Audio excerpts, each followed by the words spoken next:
दोस्तों, कैसे हैं आप सब। उम्मीद करता हूँ बहुत अच्छे होंगे, अपनी पढ़ाई में मस्त और व्यस्त होंगे। जैसे कि पता है कि बीपीएससी एईडीओ का एग्जाम काफी नजदीक है और 72 बीपीएससी का भी अब समय ज्यादा नहीं बचा है। मैंने क्या सोचा है कि क्यों ना ये जो बीपीएससी का जो घटना चक्र था, इसके जो इतने भी क्वेश्चन है पीवाईक्यू सारे डिस्कस कर दिए जाएं। इसमें से 71 बीपीएससी तक के सारे एग्जाम, यानी कि हम कह सकते हैं 1992 से अभी तक 2025 तक जितने भी एग्जाम हुए हैं, उन सभी के इसमें क्वेश्चन है। आज का जो पार्ट है वो मैं साइंस करवाने जा रहा हूँ। साइंस में हम क्या करेंगे, फिजिक्स का पूरा एक पार्ट डिस्कस करूंगा। फिजिक्स का ये हो जाएगा, इसके पार्ट नेक्स्ट पार्ट में केमिस्ट्री और फिर बायो का आएगा। उसी प्रकार हिस्ट्री, ज्योग्राफी, इन सबको भी हम डिस्कस करेंगे एक एक वीडियो में। दोस्तों, यहाँ पर मैंने, चूंकि ये एक ही भाषा में हिंदी में है बुक ये, पर मैंने इसके जो क्वेश्चन है वो दोनों लैंग्वेज में रखे हैं, हिंदी और अंग्रेजी में। और साथ साथ आपको पूरी तरीके से जो मैं एक्स्ट्रा फैक्ट बताऊंगा, जो इस बुक में भी शायद वो उतने इस तरीके से फैक्ट ना दिए हों, पर मैं वो जो आपको एक्स्ट्रा फैक्ट बताऊंगा, ये गारंटी देता हूं कि अगर आप ये वीडियो देख के जाते हैं तो आपके फिजिक्स के क्वेश्चन या साइंस के जितने भी हम डिस्कस करेंगे, आपके एक भी क्वेश्चन नहीं छूटेगा। आइए शुरू करते हैं। 150 क्वेश्चन है तो कॉन्टिन्यूस बहुत अच्छे से शुरू करेंगे और पूरी तरीके से डिस्कस करेंगे। साथ साथ आप भी बताते जाइएगा कि आपको ये वीडियो कैसे पसंद आता है कि नहीं। और दोस्तों, अगर हमारा ये कंटेंट पसंद आता है तो सब्सक्राइब कर दीजिएगा और साथ साथ शेयर जरूर कर दीजिए ग्रुप में। देखिए, पूछा है कि एंगस्ट्रॉम इकाई है। अब यहाँ से कई बार सही चीज पूछा जाता है, तो कुछ कुछ चीज समझते हैं। देखो, एंगस्ट्रॉम की बात कर देते हैं। एंगस्ट्रॉम जो है वो तरंग दैर्ध्य को नापा जाता है, यानी एक तरीके से ये दूरी नापने, यानी वेवलेंथ को नापा जाता है। एंगस्ट्रॉम ये सभी दूरी की इकाइयां हैं, चाहे कुछ कुछ समझते हैं। छोटी इकाइयां जैसे होती हैं दूरी की, एक होता है एंगस्ट्रॉम।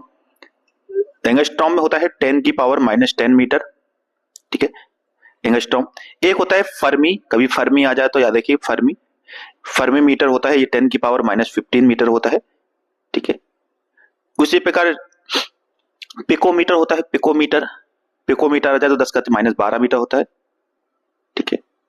और इसी प्रकार से नैनोमीटर आप जानते हैं, 10⁻9 नैनोमीटर, 10⁻9 नैनोमीटर में होता है 10⁻9 मीटर। फिर होता है माइक्रोमीटर।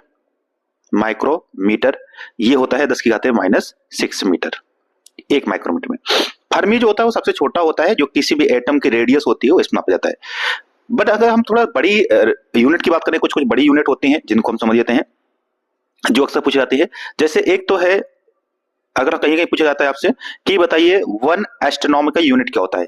1 AU एस्ट्रोनॉमिकल यूनिट होता है कि जैसे ये अर्थ है और ये सन है, इनके बीच की जो एवरेज डिस्टेंस होती है, सन और अर्थ के बीच की जो एवरेज डिस्टेंस होती है, उसको 1 AU कहते हैं, 1 एस्ट्रोनॉमिकल यूनिट कहते हैं, ठीक है। वहीं होता है प्रकाश वर्ष, लाइट ईयर इसको कहते हैं, लाइट ईयर, कि एक वर्ष में प्रकाश कितनी दूरी तय करता है उसको कहते हैं लाइट ईयर, ये भी दूरी का मात्रक है। वहीं एक और होता है पारसिक। पारसिक सबसे बड़ा होता है, सबसे बड़ी यूनिट होती है, याद रखिएगा। तो पारसिक भी किसकी, डिस्टेंस का ही यूनिट है। ये सारे सारे मात्रा किसके हैं, डिस्टेंस की। और यहाँ पे अगर बात की जाए तो एंगस्ट्रॉम किस पर नापा जाता है, जैसे वेवलेंथ को, यानी कि वेव की, जैसे वेव होती है इस तरीके से। तो ये जो दो सुरंग हैं, ये दो क्रेस्ट हैं, इनके बीच की डिस्टेंस को क्या कहते हैं, वेव कहते हैं, एक वेवलेंथ कहते हैं, ठीक है। और इसको नापते हैं किसमें, तरंग दैर्ध्य में।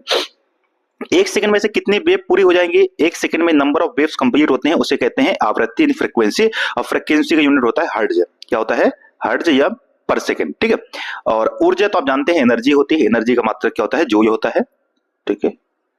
और प्रेशर, प्रेशर का आप जानते हैं, प्रेशर का हो जाएगा एक तो न्यूटन पर मीटर स्क्वायर हो सकता है, पास्कल हो सकता है, ठीक है।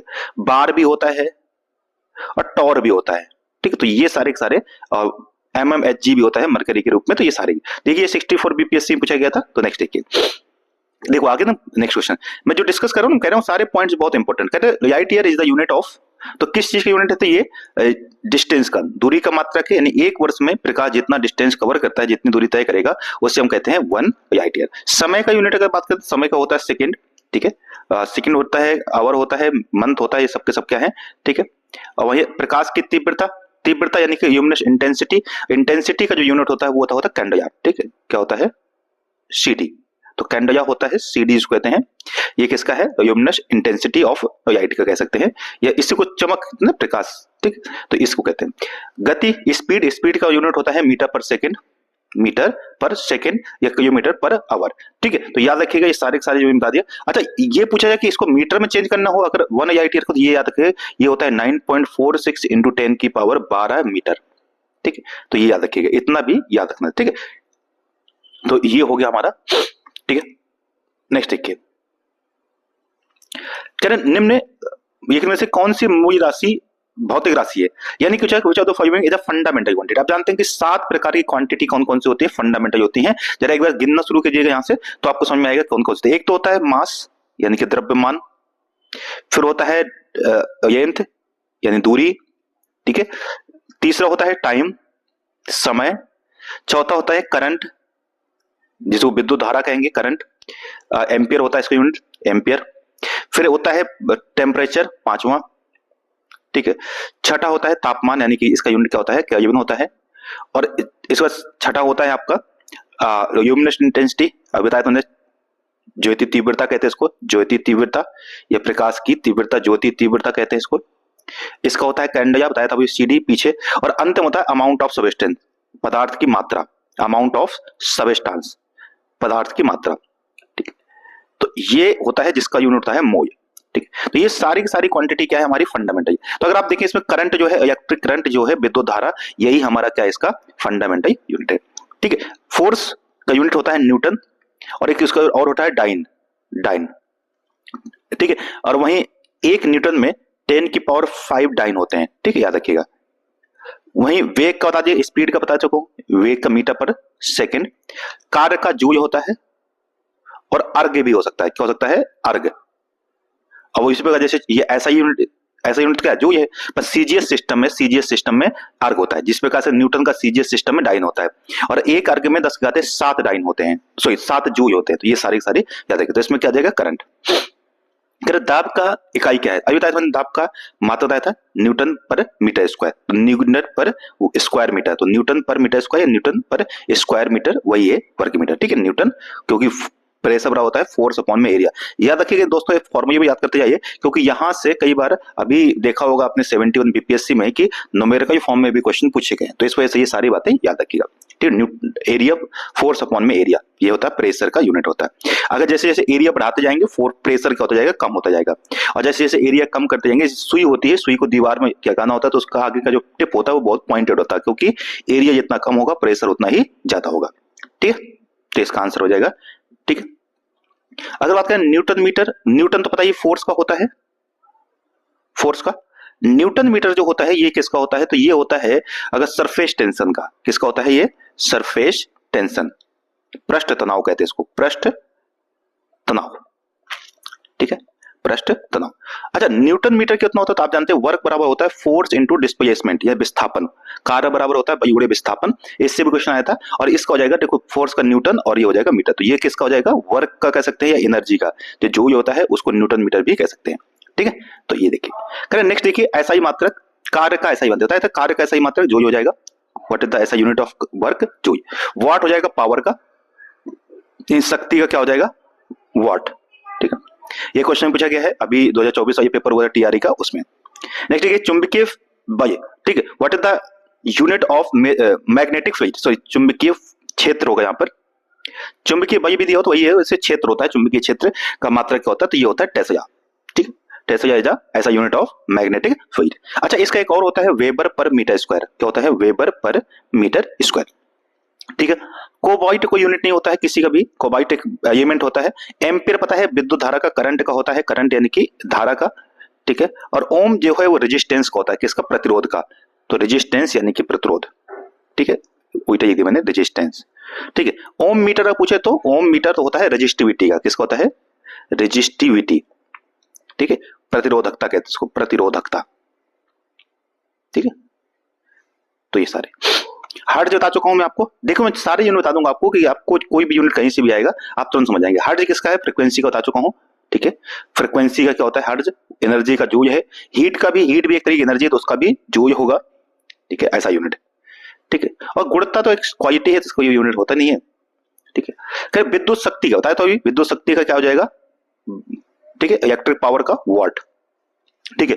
और याद रखिए कि एक हॉर्स पावर भी होता है एचपी, जिसमें 746 वाट होते हैं, एक एचपी में 746 वाट भी होते हैं। जो इंजन वगैरह होते हैं उनकी पावर को एचपी बनाते हैं, हॉर्स पावर में। एम्पियर बता दिया, करंट का हो गया। वोल्ट हो गया पोटेंशियल डिफरेंस का, किसका होता है, पोटेंशियल डिफरेंस, ठीक है, यानी विभवांतर का, ठीक है। वहीं कूलाम्ब होता है चार्ज का, आवेश का मात्रा क्या होता है, कूलाम्ब, ठीक है, आवेश, चार्ज। तो ये सारी बातें याद रखिएगा।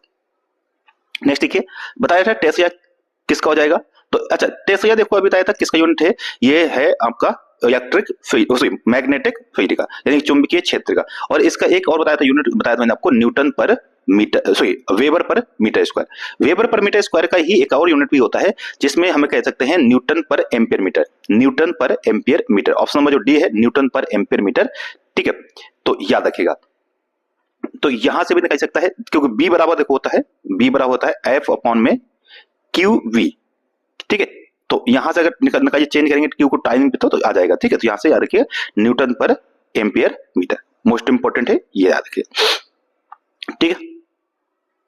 अच्छा न्यूटन पर कोलॉम्ब किसका होता है, न्यूटन, क्योंकि हम जानते हैं ये होता है विद्युत क्षेत्र का, किसका होता है इलेक्ट्रिक फील्ड, ये किसका मैग्नेटिक, ये अगर इलेक्ट्रिक फील्ड का विद्युत क्षेत्र का पूछेगा तो क्या हो जाएगा न्यूटन पर कोलॉम्ब, क्योंकि ई बराबर होता है एफ अपॉन में क्यू, ठीक है। नेक्स्ट देखिए कर ओम मीटर बताया था मैंने, ओम मीटर रेजिस्टिविटी का है, प्रतिरोधकता का, तो ऑप्शन नंबर डी। अच्छा ये पूछा जाता है कि रेजिस्टिविटी जो किस चीज पर डिपेंड करती है, ये सिर्फ दो चीजों पर डिपेंड करती है रेजिस्टिविटी, एक तो है टेम्परेचर इन तापमान पर, और एक है मटेरियल ऑफ, यानी कि जिस चीज से बनी है पदार्थ की, पदार्थ जिस चीज से बना है उसका पदार्थ से, और तापमान पर प्रतिरोधकता, ठीक है। ये सिर्फ दो चीजों पर, रेजिस्टिविटी सिर्फ दो चीजों पर डिपेंड करेगी, और जितनी ज्यादा रेजिस्टिविटी होगा वो उतना ही बेकार कंडक्टर होगा। पर जो रेजिस्टेंस होता है ये किस चीज पे, तो एक तो पदार्थ, तीन चीज पे, एक तो इस लेंथ पे, लंबाई पे कि कंडक्टर जो है उसका क्रॉस सेक्शन एरिया जिसको हम कहते हैं क्रॉस सेक्शन एरिया, थिकनेस, मोटाई कह सकते हैं, थिकनेस पर, ठीक है, और टेम्परेचर पर, और पदार्थ के किस चीज से बनाया रेजिस्टिविटी पर, तो इन सब चीजों पर डिपेंड करता है, याद रखिएगा, ठीक है। ओडोमीटर, अब देखो यहां से कुछ डिवाइस आ गया। ओडोमीटर क्या चीज नापता है, ओडोमीटर नापता है क्या नापता है डिस्टेंस को यानी दूरी को, तो ओडोमीटर नापेगा किसको, दूरी को, ऑप्शन नंबर बी, सॉरी समय नहीं। अच्छा एक होता है स्पीडोमीटर, स्पीडोमीटर, स्पीडोमीटर क्या नापता है, गति नापता है, गति यानी कि स्पीड नापता है। प्रेशर को कौन नापता है, तो प्रेशर को आप जानते हैं बैरोमीटर होता है, यानी एटमॉस्फेयर प्रेशर बैरोमीटर भी होता है, गेज प्रेशर भी होता है, गेज प्रेशर भी होता है। अच्छा एक होता है अमीटर, अमीटर जिसके पीछे मीटर लगा होता है, कुछ नापने हो जाता है। अमीटर क्या नापता है, एम्पियर यानी कि धारा को, करंट को नापता है, किसको नापता है, करंट को, ठीक है। एक होता है वोल्ट मीटर, ठीक है, वोल्ट मीटर भी किसको नापता है, पोटेंशियल डिफरेंस को यानी कि विभवांतर को या वोल्टेज को नापता है, ठीक है। ये हो गया, तो ये कुछ कुछ नाम बता दिए मैंने आपको, याद रखिएगा, ठीक है। अच्छा इलेक्ट्रोस्कोप आ जाए तो वो भी करंट को नापता है, किसको, इलेक्ट्रोस्कोप से भी करंट के डिटेक्शन पता करता है, ठीक है। तो ये सब गैल्वेनोमीटर याद रखता है, गैल्वेनोमीटर ये भी करंट को ही नापता है, ठीक है। तो करंट को यानी ये कम करंट को नापता है विद्युत धारा को, अमीटर क्या होता है ज्यादा करंट को नापता है। नेक्स्ट देखिए अगर सोनार तकनीक जो है का उपयोग करती है, देखिए सोनार जो होता है इसमें जो मुख्य रूप से यूज होता है ये होता है साउंड, ठीक है। सोनार का पूरा नाम होता है sound navigation and ranging, ranging, ठीक है। तो ये सारी जो चीजें है इसमें कौन सी साउंड प्रयोग होती है, तो इसमें देखो साउंड नाम से समझ में आ रहा है, तो ये इसमें अल्ट्रासोनिक जो साउंड होती है, अल्ट्रासोनिक साउंड, ठीक है, पराश्रव्य ध्वनि कहते हैं जिसको, वो प्रयोग होती है। इसकी जो रेंज होती है वो कितनी होती है, 20,000 हर्ट्ज से ज्यादा, तो 20,000 हर्ट्ज से ज्यादा जो होती है उसको कहते हैं अल्ट्रासोनिक साउंड, और 20 हर्ट्ज से कम जो होती है उसे कहते हैं इंफ्रासोनिक साउंड, और दोनों के बीच 20 से लेकर के 20,000 के बीच में जो होता है उसे कहते हैं श्रव्य ध्वनि, जो ऑडिबल साउंड होती है जिसको हम सुन सकते हैं। तो सोनार का यूज क्या होता है, सोनार का यूज होता है कि किसी भी समुद्र वगैरह की जो गहराई नापना होता है, डेप्थ नापने में इसका प्रयोग किया जाता है। तो इसका आंसर हो जाएगा नन ऑफ द अबव, कोई भी नहीं होगा, क्योंकि इसमें से कहीं पे भी एक्सरे जो हमारे बॉडी के अंदर का चेकअप किया जाता है एक्सरे होता है, इसकी खोज रॉन्जन ने की थी। इंफ्रारेड वेव जो होती है ये हीट जनरेट करता है, जो मस्कुलर पेन होता है, हड्डियों में मसल्स में जानवरों को पेन होता है उसमें दर्द किया जाता है। माइक्रोवेव जानते हैं खाना बनाने में इसका यूज किया जाता है, ठीक है। और रेडियो वेव जो होता है उसको कम्युनिकेशन यूज होता है। कर निम्न में से कौन सा सही मैचिंग नहीं है, तो बताइए। बताया था वोल्ट मीटर विभवांतर नापता है, एकदम सही दिया है। अमीटर जो है करंट नापता है, ये भी सही दिया है। पोटेंशियोमीटर, पोटेंशियोमीटर इलेक्ट्रोमोटिव फोर्स नापता है, ये भी ठीक है। गैल्वेनोमीटर जो है वो प्रतिरोध नापता है, बताया था भाई गैल्वेनोमीटर वो भी क्या नापता है, करंट नापता है, तो ये यहाँ पे रॉन्ग दिया हुआ है, बाकी सारे सही दिए है, तो ऑप्शन नंबर डी जो है ये सही हो जाएगा, ठीक है। तो ये सारे याद रखिएगा, ऑप्शन नंबर डी, क्योंकि गैल्वेनोमीटर क्या नापता है, करंट नापता है, ठीक है। नेक्स्ट देखिए करे विद्युत धारा, विद्युत धारा निम्न में से किस उपकरण द्वारा मापी जाती है, अभी बताया था अमीटर द्वारा, तो ऑप्शन नंबर जो यहाँ दी दिया है अमीटर, ठीक है, और अमीटर। अमीटर के द्वारा इसको नापा जाता है, ठीक है। तो ऑप्शन नंबर बी। नेक्स्ट देखिए, अति सूक्ष्म वस्तुओं को देखने के लिए प्रयुक्त प्रकाशीय उपकरण। तो आप जानते हैं जो सबसे छोटी ऑब्जेक्ट को देखते हैं उसे क्या कहते हैं, उसे माइक्रोस्कोप कहते थे। उसको कोई बड़ी बात तो है नहीं, बहुत आसान क्वेश्चन है, 65th बीपीएससी में पूछा गया था, ठीक है। स्टेथोस्कोप होता है जो डॉक्टर हार्ट बीट चेक करता है, तो स्टेथोस्कोप, ठीक है। इलेक्ट्रोस्कोप बताया था, इससे करंट का डिटेक्शन किया जाता है, इससे चार्ज भी नापा जाता है, तो ये हो जाएगा, ठीक है। तो ये हो जाएगा। घड़ी में समय नापा जाता है। देखिए जो क्वार्ट्ज क्रिस्टल होता है, क्वार्ट्ज एक ये होता है कि इसमें जब जैसे ही हम बैटरी से करंट पास करते हैं तो इसमें क्या होता है, मोमेंटम स्टार्ट होता है, यानी वाइब्रेशंस, और ये वाइब्रेशन का जो रेट है वो हमेशा फिक्स रहता है बहुत ही। तो इस तरीके से क्वार्ट्ज का हम प्रयोग करते हैं। क्वार्ट्ज होता क्या है, तो ये सिलिकॉन, ठीक है, सिलिकॉन ऑक्साइड होता है क्वार्ट्ज, और क्वार्ट्ज क्रिस्टल यूज करते हैं घड़ी में। तो याद रखिए किसका यूज करते हैं, क्वार्ट्ज का, इंपॉर्टेंट है, ठीक है। और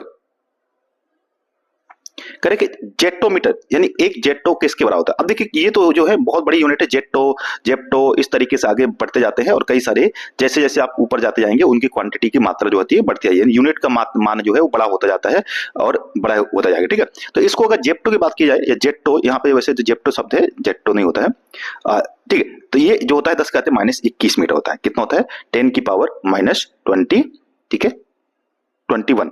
तो 10 की पावर 21, ऑप्शन नंबर सी जो है इसे जेप्टोमीटर कहते हैं। एक और होता है जेट्टा, अगर इसका उल्टा कहते हैं जेट्टा होता है, क्या होता है, जेट्टा, GETTA, ये होता है 10 की पावर, ठीक है, जेट्टा हो जाएगा 10 की पावर +21, ठीक है। जेप्टो हो गया 10 की पावर 20 माइनस। एक योट्टा होता है, योट्टा, योट्टा अगर आ जाए तो ये याद रखिए, योट्टा 10 की पावर +24। और अगर इसी में योक्टो करते, जैसे यहाँ पे जेप्टो है, टो आएगा, टा आएगा तो प्लस, और ओ आएगा तो माइनस। उसी प्रकार से अगर योक्टो आ जा, योक्टो, ठीक है, तो -24, ठीक है। अब फेमटो आ जा, फेमटो, जैसे फर्मी बताया था फेमटो, या फर्मी कहते थे उसको, ठीक है, तो उसी को 10 कहते हैं -15। तो ये इसका आंसर क्या जाएगा, 10 कहते हैं -21, ठीक है। फेमटो 10 कहते हैं -25, ठीक है, फेमटो 10 की पावर -25। तो ये सारी चीज याद रखेंगे तो इस तरीके से।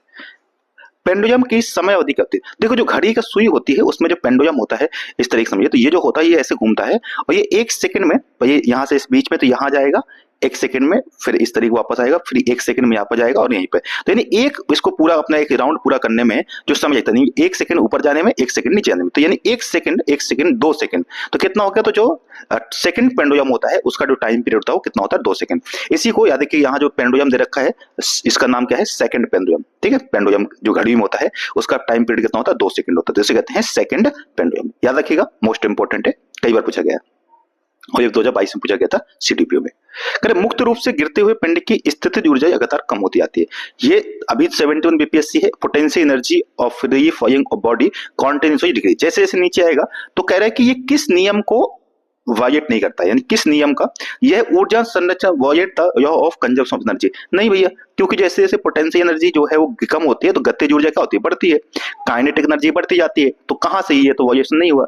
Correct, does not violate the law of conservation, yes, ये ऑप्शन एकदम सही कि ये law of conservation of energy को वायलेट नहीं करता है, ठीक है। तो इसका आंसर यही हो जाएगा, ठीक है। तो ये हो गया। वैसे यहाँ पे एनर्जी की बात हो रही है, तो यहाँ पे मेन चीज बात हो रही है एनर्जी की, वैसे तो ये इसका भी वायलेशन नहीं कर रहा है, ग्रेविटेशन नहीं होगा, पर यहाँ पे हमारा जो मेन आंसर होगा बी होगा। करें निम्न में से कौन सा न्यूटन के गति के तीसरे नियम का उपयोग करता है। अब देखिए ये टीचर के एग्जाम में जो 2023 में होता है उसको पूछा जाता है। तो देखिए न्यूटन का नियम क्या कहता है, action to reaction, third law का कहता है एक्शन टू रिएक्शन। अब एक्शन टू रिएक्शन में यानी कि जितना फोर्स लगाएंगे उतना ही विपरीत दिशा में फोर्स लगता है। जैसे कि जो रॉकेट नीचे से ऊपर उड़ता है तो उसमें मेन क्या होता है, नीचे की तरफ थ्रस्ट फेंकता है जिससे ऊपर की तरफ फोर्स लगता है, तो ये भी हो जाएगा, सॉरी ये रॉकेट स्पेस रॉकेट हो जाएगा। आर्चरी में क्या होता है, आर्चरी जो होता है यानी तीरंदाजी जो होता है कि जब हम पीछे की तरफ तीर को खींचते हैं फोर्स लगाते हैं तो उस पे आगे तरफ फोर्स लगता है जैसे तीर आगे भागता है, तो ये भी इसी नियम पे काम कर रहा है। और एरोडायनामिक्स, एरोडायनामिक्स पंखा घूमता है तो पंखा जब घूमता है उसका वायु ज्ञान का, तो जैसे क्या होता है नीचे तरफ प्रेशर से फोर्स लगाता है नीचे तरफ, और जैसे नीचे से ऊपर तरफ फोर्स लगता है, तो ये भी, तो ये सभी के सभी जो है ये न्यूटन के तीसरे नियम का एक तरीके से मानते हैं, फॉलो करते हैं, तो ये इसका आंसर हो जाएगा मोर देन वन, या ठीक है। नेक्स्ट देखिए, करें गति को सर्वप्रथम किसने प्रवृत्त, देखिए जो मोशन है उसको सर्वप्रथम डिफाइन किया था किसने, तो वो है गैलीलियो ने, ठीक है। इसी के बेसिस पर आप जानते हैं कि न्यूटन का जो प्रथम नियम है जिसे लॉ ऑफ इनर्शिया, जड़त्व का नियम कहते हैं, डिफाइन किया गया था। सबसे इन्होंने बताया था, तो गैलीलियो ने। न्यूटन ने बाद में 3 नियम दिए, तो बेस बनाया। कैपेलर ने बताया था मोशन के बारे में, कि जो प्लैनेट होते हैं वो सन के चारों तरफ कैसे घूमते हैं, तो कैपेलर ने बताया था मोशन ऑफ द प्लैनेट से। और टॉयमी ने शुरुआत में एक थ्योरी दी थी कि जो सन है वो अर्थ के चारों घूम रहा है, यानी अर्थ सेंटर पे है और सन जो है उस तरफ चक्कर काटता है। बाद में फिर इसको डिबंक किया था, यानी इसको वो किया था कॉपरनिकस ने कहा कि नहीं ऐसा नहीं है, एक्चुअली सन सेंटर में है, अर्थ घूम रही है। जबकि टॉयमी कहते थे कि अर्थ सेंटर में है और अर्थ सेंटर में और सन उसका चक्कर काट रहा है। तो इसका आंसर हो जाएगा ऑप्शन नंबर ए, ये सारे पॉइंट, ठीक। न्यूटन के गति के दूसरे नियम के अनुसार किसी वस्तु का त्वरण सीधे किस होता है? देखो F बराबर m इंटू ए होता है, तो अगर त्वरण यानी ए एक्सेलरेशन नीचे भेज दी तो F अपॉन में m प्रोपोर्शनल टू a। तो कह रहा है कि according to Newton second law of motion, acceleration of a body is directly proportional. Direct किसके प्रोपोर्शनल? फोर्स के, कि जैसे जैसे फोर्स चेंज होगा वैसे वैसे क्या होगा, एक्सेलरेशन चेंज होगा। तो किसके चेंज है? तो देखो कह रहा है कि वस्तु के द्रव्यमान के व्युत्क्रमानुपाती होता है, इनवर्स प्रोपोर्शनल होता है, एकदम सही बात है। यहाँ मास नीचे है। फोर्स वस्तु के लगने वाली बल के समानुपाती होता है डायरेक्ट, तो यस। तो किसके समानुपाती होता है? वस्तु के बल के समानुपाती और द्रव्यमान के व्युत्क्रमानुपाती। तो दोनों आंसर सही हो जाएगा, ऑप्शन नंबर डी इसका एकदम सही है, ठीक है। नेक्स्ट देखिए, वॉशिंग मशीन जो है वो किस पे काम करती है? वॉशिंग मशीन जो है ये सेंट्रीफ्यूगेशन, किस पे? सेंट्रीफ्यूगल फोर्स जो होता है, अपकेंद्रण विधि पे काम करता है। जैसे ये घूमती है तो क्या होता है, मतलब जहां से सारे जो डस्ट पार्टिकल होते हैं वो सेपरेट हो जाते हैं। इसी प्रकार से जो मक्खन निकालते हैं दूध से, मक्खन दही से मक्खन जो होता है वो भी इसी मेथड पे काम करता है। तो अपकेंद्रण विधि पे। अपोहन जो विधि है इसको ऑस्मोसिस कहते हैं। ऑस्मोसिस याद रखिएगा कि इसका प्रयोग किया जाता है रिवर्स ऑस्मोसिस, जो पानी को प्योर करने में क्या होता है, रिवर्स ऑस्मोसिस, ठीक है। डिफ्यूजन और ये तो यहाँ पे नहीं है, ठीक है। करें किसी वस्तु को स्थिर वेग पर बनाए रखने की क्या चाहिए? तो देखिए जब भी किसी मतलब वस्तु को अगर स्थिर वेग पर रखना है तो नेट फोर्स क्या होना चाहिए? नेट फोर्स 0 होना चाहिए। कितना होना चाहिए? 0, यानी कि शुद्ध बल जो होना चाहिए वो 0 होना चाहिए, कोई भी फोर्स ना लग रहा हो, ठीक है। यही तो उसका नियम है न्यूटन का फर्स्ट लॉ। तो यहां पे कह रहा है कि शुद्ध बल होना चाहिए, नहीं कोई भी फोर्स नहीं चाहिए, इसमें कुछ भी नहीं चाहिए, नेट फोर्स 0 होना चाहिए। तो इसका आंसर हो जाएगा D, none of the above, कुछ भी नहीं चाहिए, तो आंसर डी। कह रहे कि बॉल बेरिंग का उपयोग स्थैतिक घर्षण को निम्न में से किस में परिवर्तित किया जाता है? तो देखिए जो बेरिंग होता है ना, बेरिंग आगे इससे होता है, तो स्थैतिक यानी जो स्टैटिक फ्रिक्शन है उसको रोलिंग फ्रिक्शन में से घूमना शुरू करता है, जिससे ये फ्रिक्शन घट जाता है। तो स्टैटिक फ्रिक्शन को क्या करते हैं हम? रोलिंग फ्रिक्शन में चेंज करते हैं, ठीक है। तो इस तरीके से, ठीक है, तो आंसर इसका हो जाएगा। और क्या होता है? फ्रिक्शन घट जाता है। ये भी 2023 में पूछा था 68 बीपीएससी में। कर फुटबॉल के खेल में एक गोलकीपर फुटबॉल को गोल में पकड़ने के बाद अपने हाथों को पीछे खींचता है। अब जानते हैं ये पीछे क्यों खींचता है? तो न्यूटन का जो सेकंड नियम है, ठीक है, सेकंड लॉ है, तो कह रहा है कि जितना हाथों को जब पीछे खींचेगा तो उसमें क्या होगा? टाइम पीरियड बढ़ेगा, और जिससे टाइम पीरियड बढ़ेगा तो उसके हाथों में जो चोट है वो थोड़ा सा कम जाएगी, क्योंकि फोर्स से घट जाएगा। तो जो ऐसे कैच पकड़ते समय में अपने हाथों को पीछे खींचते हैं तो क्या होता है? संवेग परिवर्तन की दर को कम करता है। क्या करता है? संवेग परिवर्तन दर को कम करेगा, क्योंकि हम जानते हैं एफ प्रोपोर्शनल होता है rate of change of momentum. तो मोमेंटम के रिडक्शन को क्या करता है? कम करता है, जिससे फोर्स भी कम हो जाता है, ठीक है। तो ऑप्शन नंबर इसमें हो जाएगा ए, ठीक है। नेक्स्ट देखिए, केंद्राभिमुख बल किसका ये जिम्मेदार है? The centripetal force is responsible. तो जब भी हम किसी सर्कुलर मोशन में, यानी कि किसी भी सर्कल में मूव करते हैं, मुड़ते हैं, तो वहां पे हमें एक सेंटर की तरफ एक फोर्स चाहिए होता है, जिसे सेंट्रीपिटल फोर्स कहते हैं, केंद्राभिमुख फोर्स कहते हैं। ये फोर्स नहीं होगा तो हम मुड़ नहीं सकते हैं। तो इसलिए आप देखा होगा कि जब भी कहीं पे हम ऐसे टर्न पे आते हैं तो हम अपनी साइकिल को थोड़ा सा सेंटर की तरफ झुका देते हैं, या आपने देखा होगा जो रोड ऐसे मुड़ता है तो एक तरफ इधर एक किनारा थोड़ा सा ऊंचा होता है, इधर किनारा थोड़ा सा नीचे होता है, ताकि सेंटर की तरफ एक फोर्स मिल पाए और उस फोर्स से ये क्या कर पाए? अपने आप को बैलेंस कर पाए। तो keeping on object in a circular motion, तो ऑप्शन नंबर जो है बी एकदम की सही हो जाएगा, ठीक है। ये भी 68 में पूछा गया था। निम्न में से किस ऊर्जा परिवर्तन में घर्षण बल शामिल होता है? तो कौन से, in which of the following energy transformation is friction energy, kinetic energy to heat energy. तब इसमें काइनेटिक से हीट, तो जाहिर सी बात है ना, potential energy to sound energy, इसमें क्या फ्रिक्शन है? केमिकल एनर्जी, इसमें कोई साउंड नहीं है। अब देखिए जब होता है ना गतिज ऊर्जा, कोई चीज दौड़ती है, घिसेगी, गति करेगी, तो वहां पे क्या होता है कि घिसाव होगा तो काइनेटिक एनर्जी क्या होती है उसमें? हीट एनर्जी में। तो यहाँ पर फ्रिक्शन हो सकता है, तो ऑप्शन नंबर ए जो है यहाँ पर फ्रिक्शन काम कर सकता है, ठीक है। कह रहे एक बस सीधे रास्ते पर चल रही है और अचानक दाईं ओर मुड़ जाती है, तो दाईं ओर मुड़ेगी तो हम किधर गिरेंगे? बाईं तरफ गिरेंगे, जस्ट इसका अपोजिट, क्योंकि जब आप अचानक से ऐसे बस मुड़ेगी तो फोर्स कहाँ जाएगा? हमारा बॉडी अभी भी क्या सीधा है, और हम ये बस तो इधर मुड़ गई, तो गति का नियम कहता है, प्रथम नियम कहता है, इसमें न्यूटन कौन सा नियम काम करेगा? First law. तो इस वजह से हम कहाँ गिरेंगे? इसके दाईं तरफ। उसी प्रकार से अगर हम अचानक बस रुकी हुई हो और हम अचानक से बस आगे बढ़ जाए तो हम कहाँ गिरेंगे? पीछे गिरेंगे। और अगर चलती हुई बस है, ठीक है, और अचानक रुक जाए तो हम कहाँ गिरेंगे? आगे गिरेंगे, क्योंकि बस पीछे रुक गई है। तो ये सबके सब किस पे नियम का काम करते हैं? न्यूटन के फर्स्ट लॉ पर, जड़त्व का नियम कहते हैं उसको, लॉ ऑफ इनर्शिया। तो इसका आंसर क्या हो जाएगा? हम दाईं ओर गिरेंगे, ठीक है, तो दाईं ओर झुकेंगे, नहीं सॉरी, दाईं ओर बस मुड़ी है तो हम बाईं ओर झुकेंगे, तो लेफ्ट साइड मूव करेंगे। ये भी 68 बीपीएससी में पूछा गया था। कह रहे एक क्षैतिज वृत्त में स्थिर चाल से घूम रहे पिंड के ये निम्नलिखित में से कौन सा स्थिर रहता है?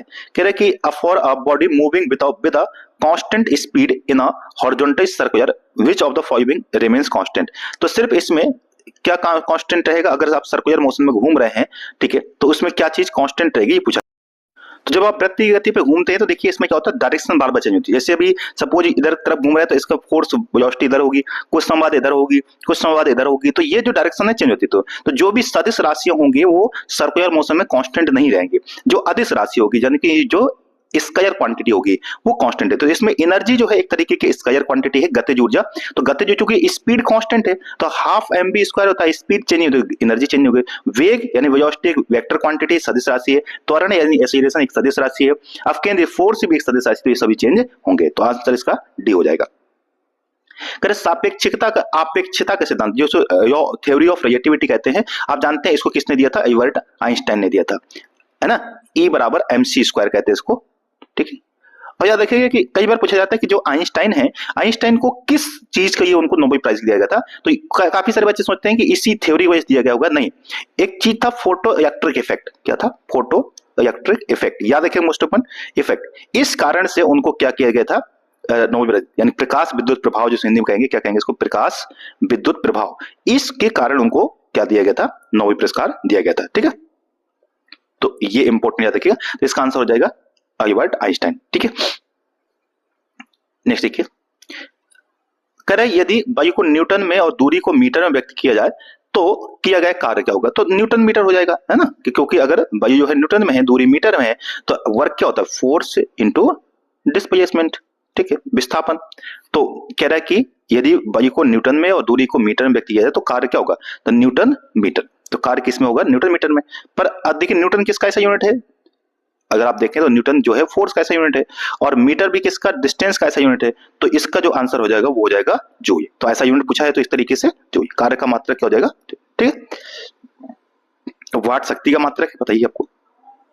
नेक्स्ट ठीक है, करे हम एक लकड़ी के बॉक्स को 200 न्यूटन बल लगाकर उसे नियत वेग से फर्श पर खिसकाते हैं तो सीमांत घर्षण, तो अगर देखो नियत वेग कांस्टेंट फोर्स से घुमा रहे हैं तो जाहिर सी बात है कि इसमें जितना फोर्स इधर है उतना फोर्स इधर होगा, तो यानी दोनों फोर्स कौन चाहिए? बराबर। तो अगर 200 न्यूटन लगा रहे हैं तो इसमें अपोजिट डायरेक्शन में कितना फोर्स होगा? 200 न्यूटन का ही होगा, तभी ये कांस्टेंट स्पीड से घूम रहा है। क्योंकि ज्यादा फोर्स लगा देंगे अगर इधर तो क्या होगा? एक्सेलरेशन शुरू हो जाएगा, उसमें नियत वेग नहीं रहेगा, तो यानी कि दोनों ही एक दूसरे के बराबर होंगे।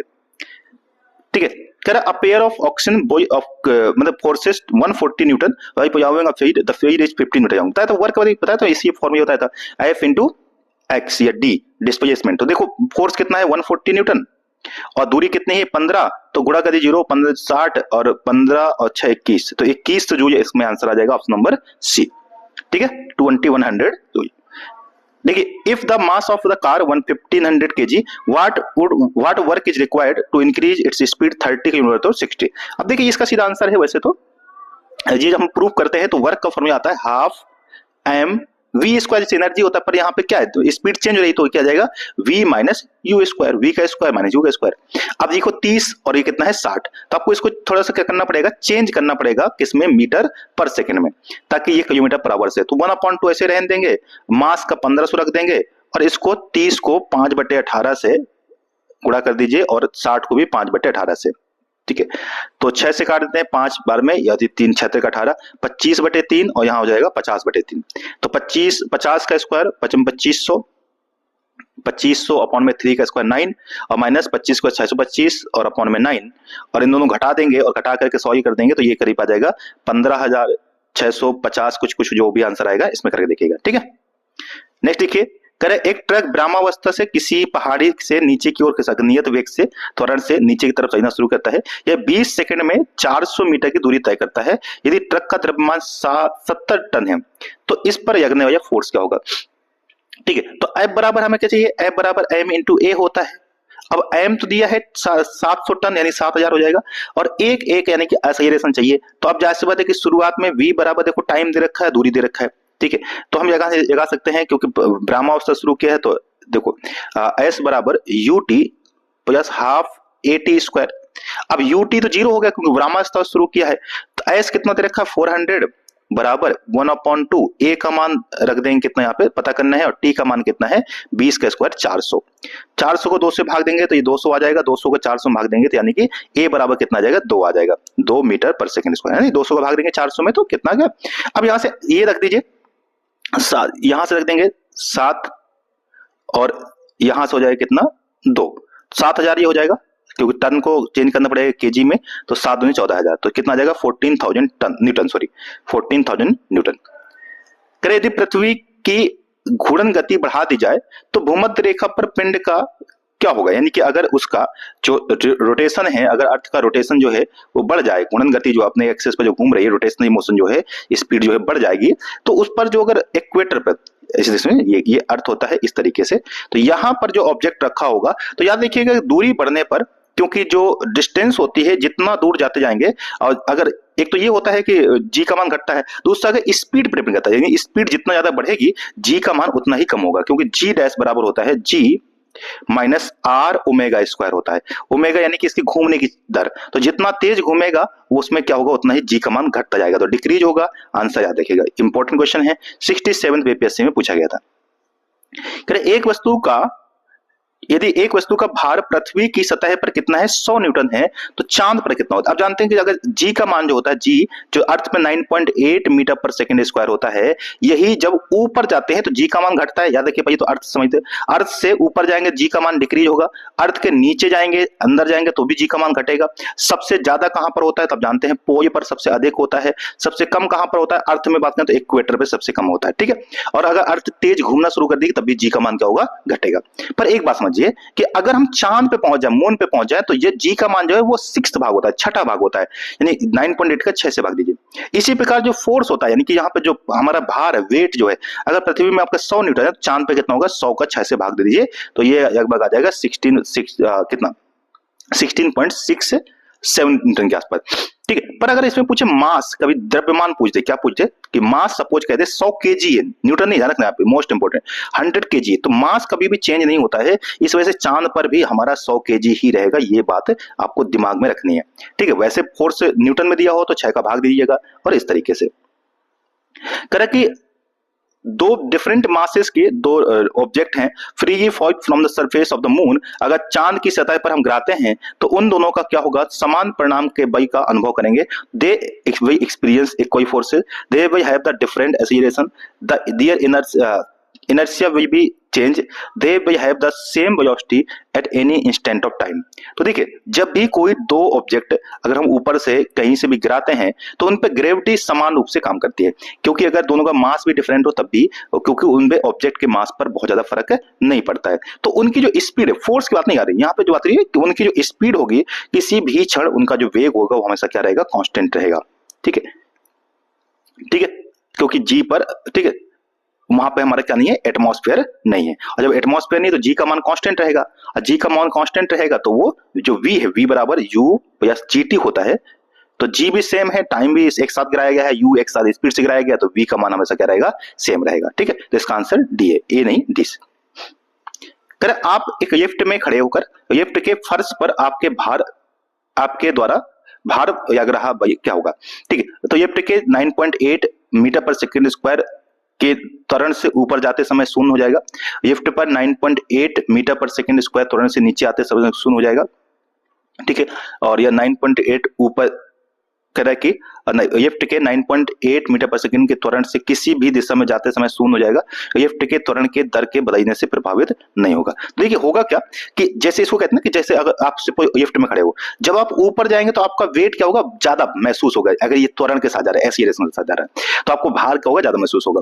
नीचे आ रहा है तो आपको थोड़ा सा अपने वेट में कम महसूस होगा। पर अचानक से अगर चैन टूट जाए, चैन टूटने मतलब अब लिफ्ट जो है वो 9.8 मीटर पर सेकंड स्क्वायर के एक्सीलरेशन से नीचे तरफ आ रही होगी। और जब ऐसे हो जाए तो इसमें जो आपका वेट होगा वो जीरो हो जाएगा।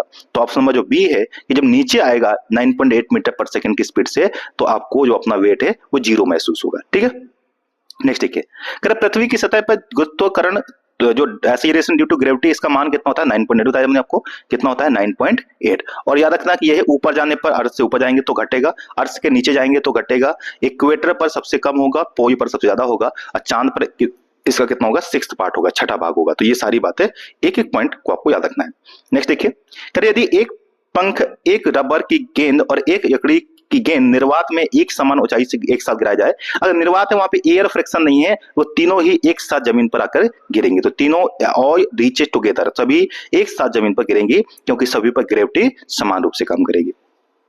करे चंद्रमा की सतह पर कोई वायुमंडल नहीं है क्योंकि वह पृथ्वी के निकट है, गैस अणुओं का तो होता क्या है कि वहां के जी का मान इतना कम है, यानी कि जो एक्सीलरेशन ड्यू टू ग्रेविटी है वो इतना कम है कि वहां के जो पार्टिकल होते हैं वो वहां से स्केप कर जाते हैं। स्केप मतलब वहां से निकल के भाग जाते हैं, मतलब उड़ जाते हैं, तो वो रोक ही नहीं पाते। परंतु पृथ्वी का जो स्केप वेलोसिटी है वो बहुत थोड़ा ज्यादा है, यानी पृथ्वी से अगर किसी चीज को अगर बाहर जाना है तो वो है, ठीक है, लगभग 11 किलोमीटर पर सेकंड की स्पीड से उनको मतलब वो करना पड़ेगा, दौड़ना पड़ेगा, तब जाके वो यहाँ से स्केप कर पाएंगे। जबकि अगर हम बात करें तो चांद पर जो स्केप वेलोसिटी है वो लगभग 2.38 किलोमीटर पर सेकंड है। और इतनी स्पीड तो पार्टिकल गेन कर ही लेते हैं, जिससे क्या होते हैं वो यहाँ से स्केप कर जाते हैं। तो 11 अर्थ में कितना 11.2 याद रखिएगा, 11 के आसपास याद रखिएगा, किलोमीटर पर सेकंड है, याद रखिएगा मीटर नहीं, ठीक है। तो इस हिसाब से तो ऑप्शन नंबर जो बी है कि उनकी स्केप वेलोसिटी क्या है, बहुत कम है वहां पर, इसलिए वो एवरेज वेलोसिटी ज्यादा होने की वजह से निकल जाते हैं। ठीक है, नेक्स्ट देखिए, जब एक पत्थर को चांद की सतह से पृथ्वी की पर जाता है तो उसका भार क्या होगा, मैंने कहा तो उसका वेट क्या हो जाएगा, बढ़ जाएगा। तो देखिए द्रव्यमान पे कोई चेंज नहीं आएगा, तो इट्स मास चेंज नहीं, मास चेंज नहीं होता है कभी भी, मास हमेशा कांस्टेंट रहता है। इसका भार चेंज हो जाएगा परंतु द्रव्यमान नहीं, तो ये ऑप्शन नंबर बी सही है, इसका भार परिवर्तित होगा पर द्रव्यमान में कोई चेंज नहीं आएगा, क्योंकि जी का मान चेंज होगा ना, क्योंकि वेट होता है हमारा क्या, मास इंटू एक्सीलरेशन। अब ए चेंज होगा, तुरंत चेंज होगा, तो क्योंकि मास तो कांस्टेंट है, ठीक है, तो वेट चेंज होगा। यदि दो वस्तुओं के बीच की दूरी दुगनी कर दी जाए तो उनके बीच में गुरुत्वाकर्षण बल, तो आप जानते हैं कि जो एफ होता है ये होता है जी m1 m2 अपॉन में r स्क्वायर, और अगर r को दुगना कर दिया तो 2r का स्क्वायर, और 2r का स्क्वायर करने कितना आएगा 1/4r स्क्वायर, तो 1/4 हो जाएगा, कितना हो जाएगा 1/4 हो जाएगा, यानी 1/4 ऑप्शन नंबर बी हो जाएगा 1/4। करे जब दिन में पानी पर साबुन की फिल्म दिखाई देती है तो यह सुंदर रंगीन दिखाई देती है, इसका मुख्य कारण क्या है। देखिए जब पानी में आप देखोगे कि एकदम पतली सी परत बन जाती है, जब उसमें प्रकाश इंटर करता है तो वो एकदम चमकदार हो जाती है, और इसका मुख्य कारण जो है वो है प्रकाश का, इसका हो जाएगा प्रकाश का व्यतिकरण, व्यतिकरण यानी कि इंटरफेरेंस ऑफ लाइट, ठीक है। तो ऑप्शन नंबर कहाँ है, डी।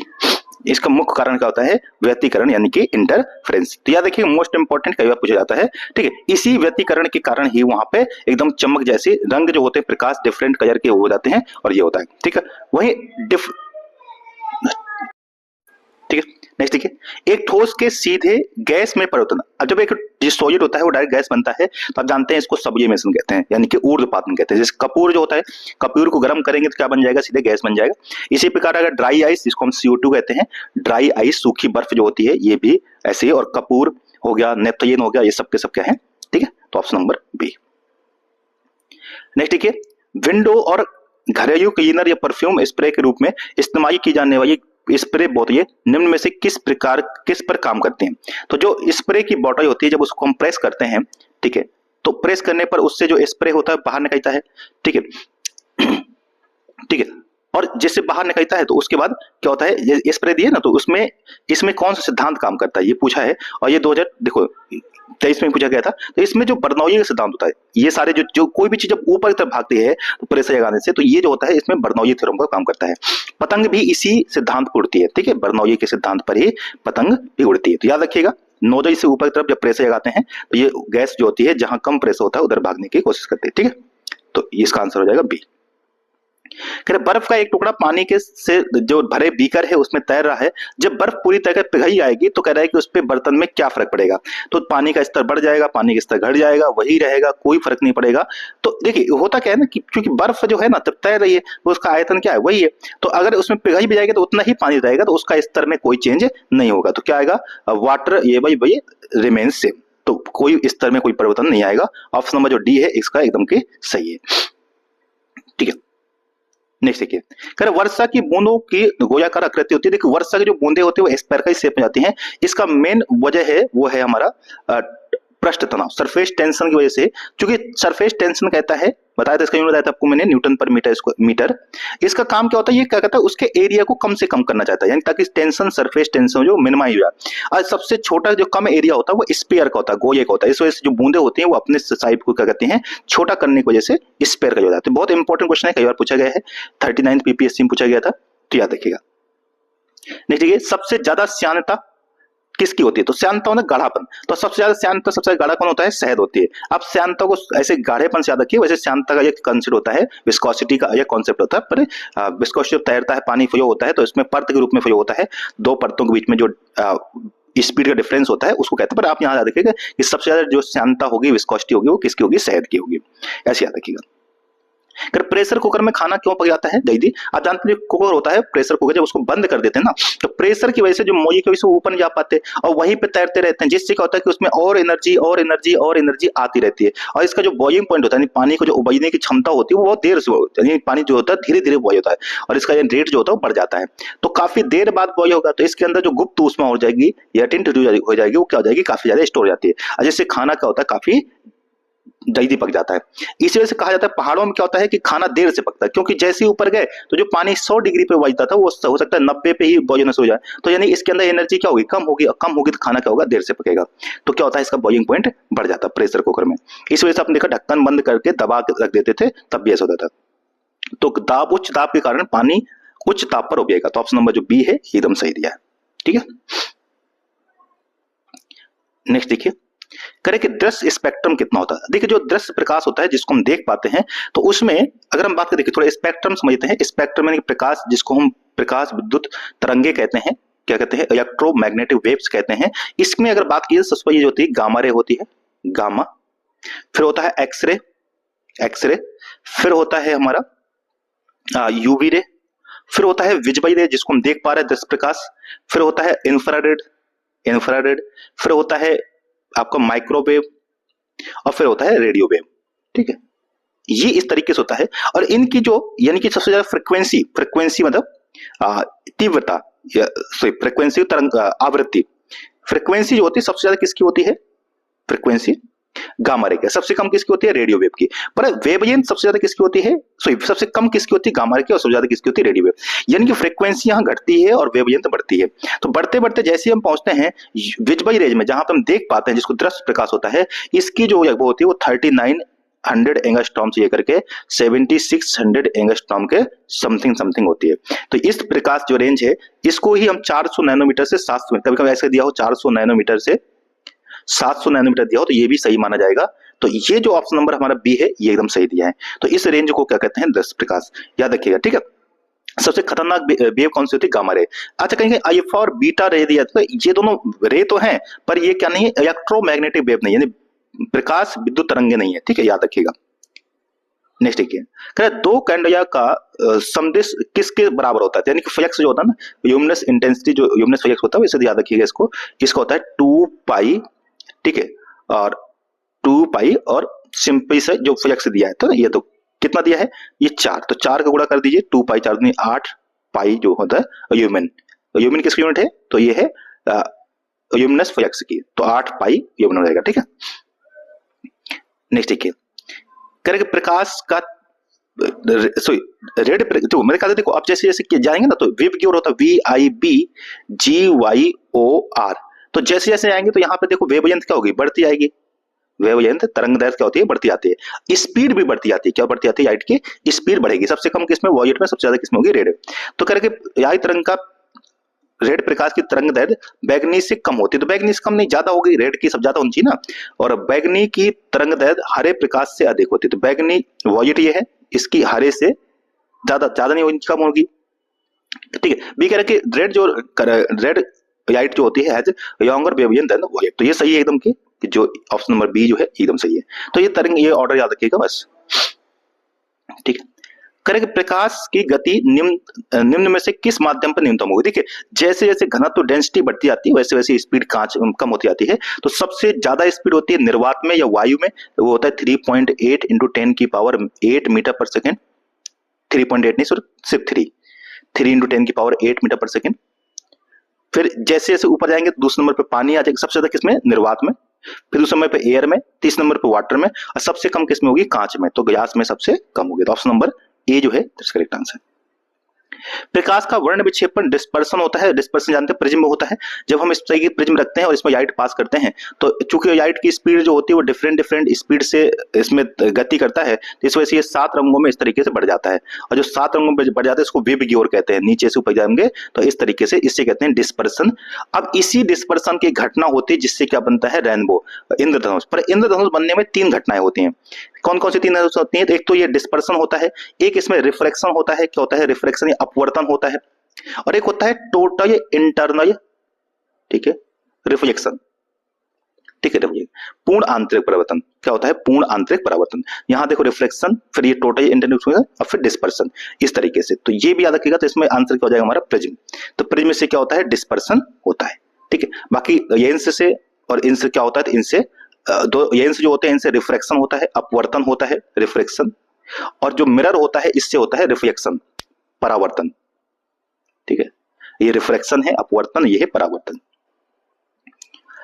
कह रहे कि हालांकि दृश्य प्रकाश में जय पारदर्शक होता है, धुंध कोहरे में वस्तुओं को स्पष्ट नहीं देखा जा सकता, क्योंकि दृश्य प्रकाश में जय की महीन बूंदें पारदर्शी होती है, अधिकतर प्रकाश बिखरकर आंशिक स्पष्टता अस्पष्ट करता है, और प्रकाश की किरणों का पूर्ण आंतरिक परावर्तन हो जाता है, पूर्ण आंतरिक परावर्तन नहीं होता है, लेकिन इसमें से जो बी ऑप्शन है वो ज्यादा बेटर है, कि होता क्या है कि जब लाइट आती है ना तो उसमें स्कैटरिंग हो जाती है, बिखर, तो डस्ट पार्टिकल धूल वगैरह होती है, जिससे क्या होता है लाइट एकदम स्कैटर हो जाती है, फैल जाती है, और इस वजह से पार्ट से ये क्या होता है, ऑपोसिटी होती है, जिसका आंसर बी जो हो जाएगा एकदम सही दिया है, ठीक है। नेक्स्ट देखिए, अब ये बहुत महत्वपूर्ण क्वेश्चन है, कह रहे जब प्रकाश जो होता है जब एक मीडियम से दूसरे मीडियम में आता है, जब एक माध्यम से दूसरे माध्यम जाता है तो जानते हैं उसका क्या होता है, रिफ्रैक्शन होता है, क्या होता है, रिफ्रैक्शन, परावर्तन, सॉरी अपवर्तन होता है, क्या होता है, अपवर्तन। अपवर्तन में सारी चीज चेंज हो जाती है, पर एक चीज है जो चेंज नहीं होती है, वो है इसकी फ्रीक्वेंसी। तो लाइट की फ्रीक्वेंसी जो होती है वो चेंज नहीं होती है, उसका एम्पलीट्यूड चेंज हो सकता है, स्पीड चेंज हो जाती है, वेवलेंथ चेंज होती है, सब कुछ चेंज होता है, पर फ्रीक्वेंसी चेंज नहीं होती। ये पूछा जाता है, बहुत बार पूछा गया है, याद देखिएगा, ठीक है। नेक्स्ट देखिए, प्रकाश में 7 रंग होते हैं, रंगों को अगर सेपरेट करने का तरीका क्या है, तो प्रिज्म से पास कर देंगे तो वह 7 रंगों में बढ़ जाएगा, तो बाई प्रिज्म, एक प्रिज्म से रंगों को अलग किया जा सकता है, तो इसका आंसर ये हो जाएगा, ठीक है।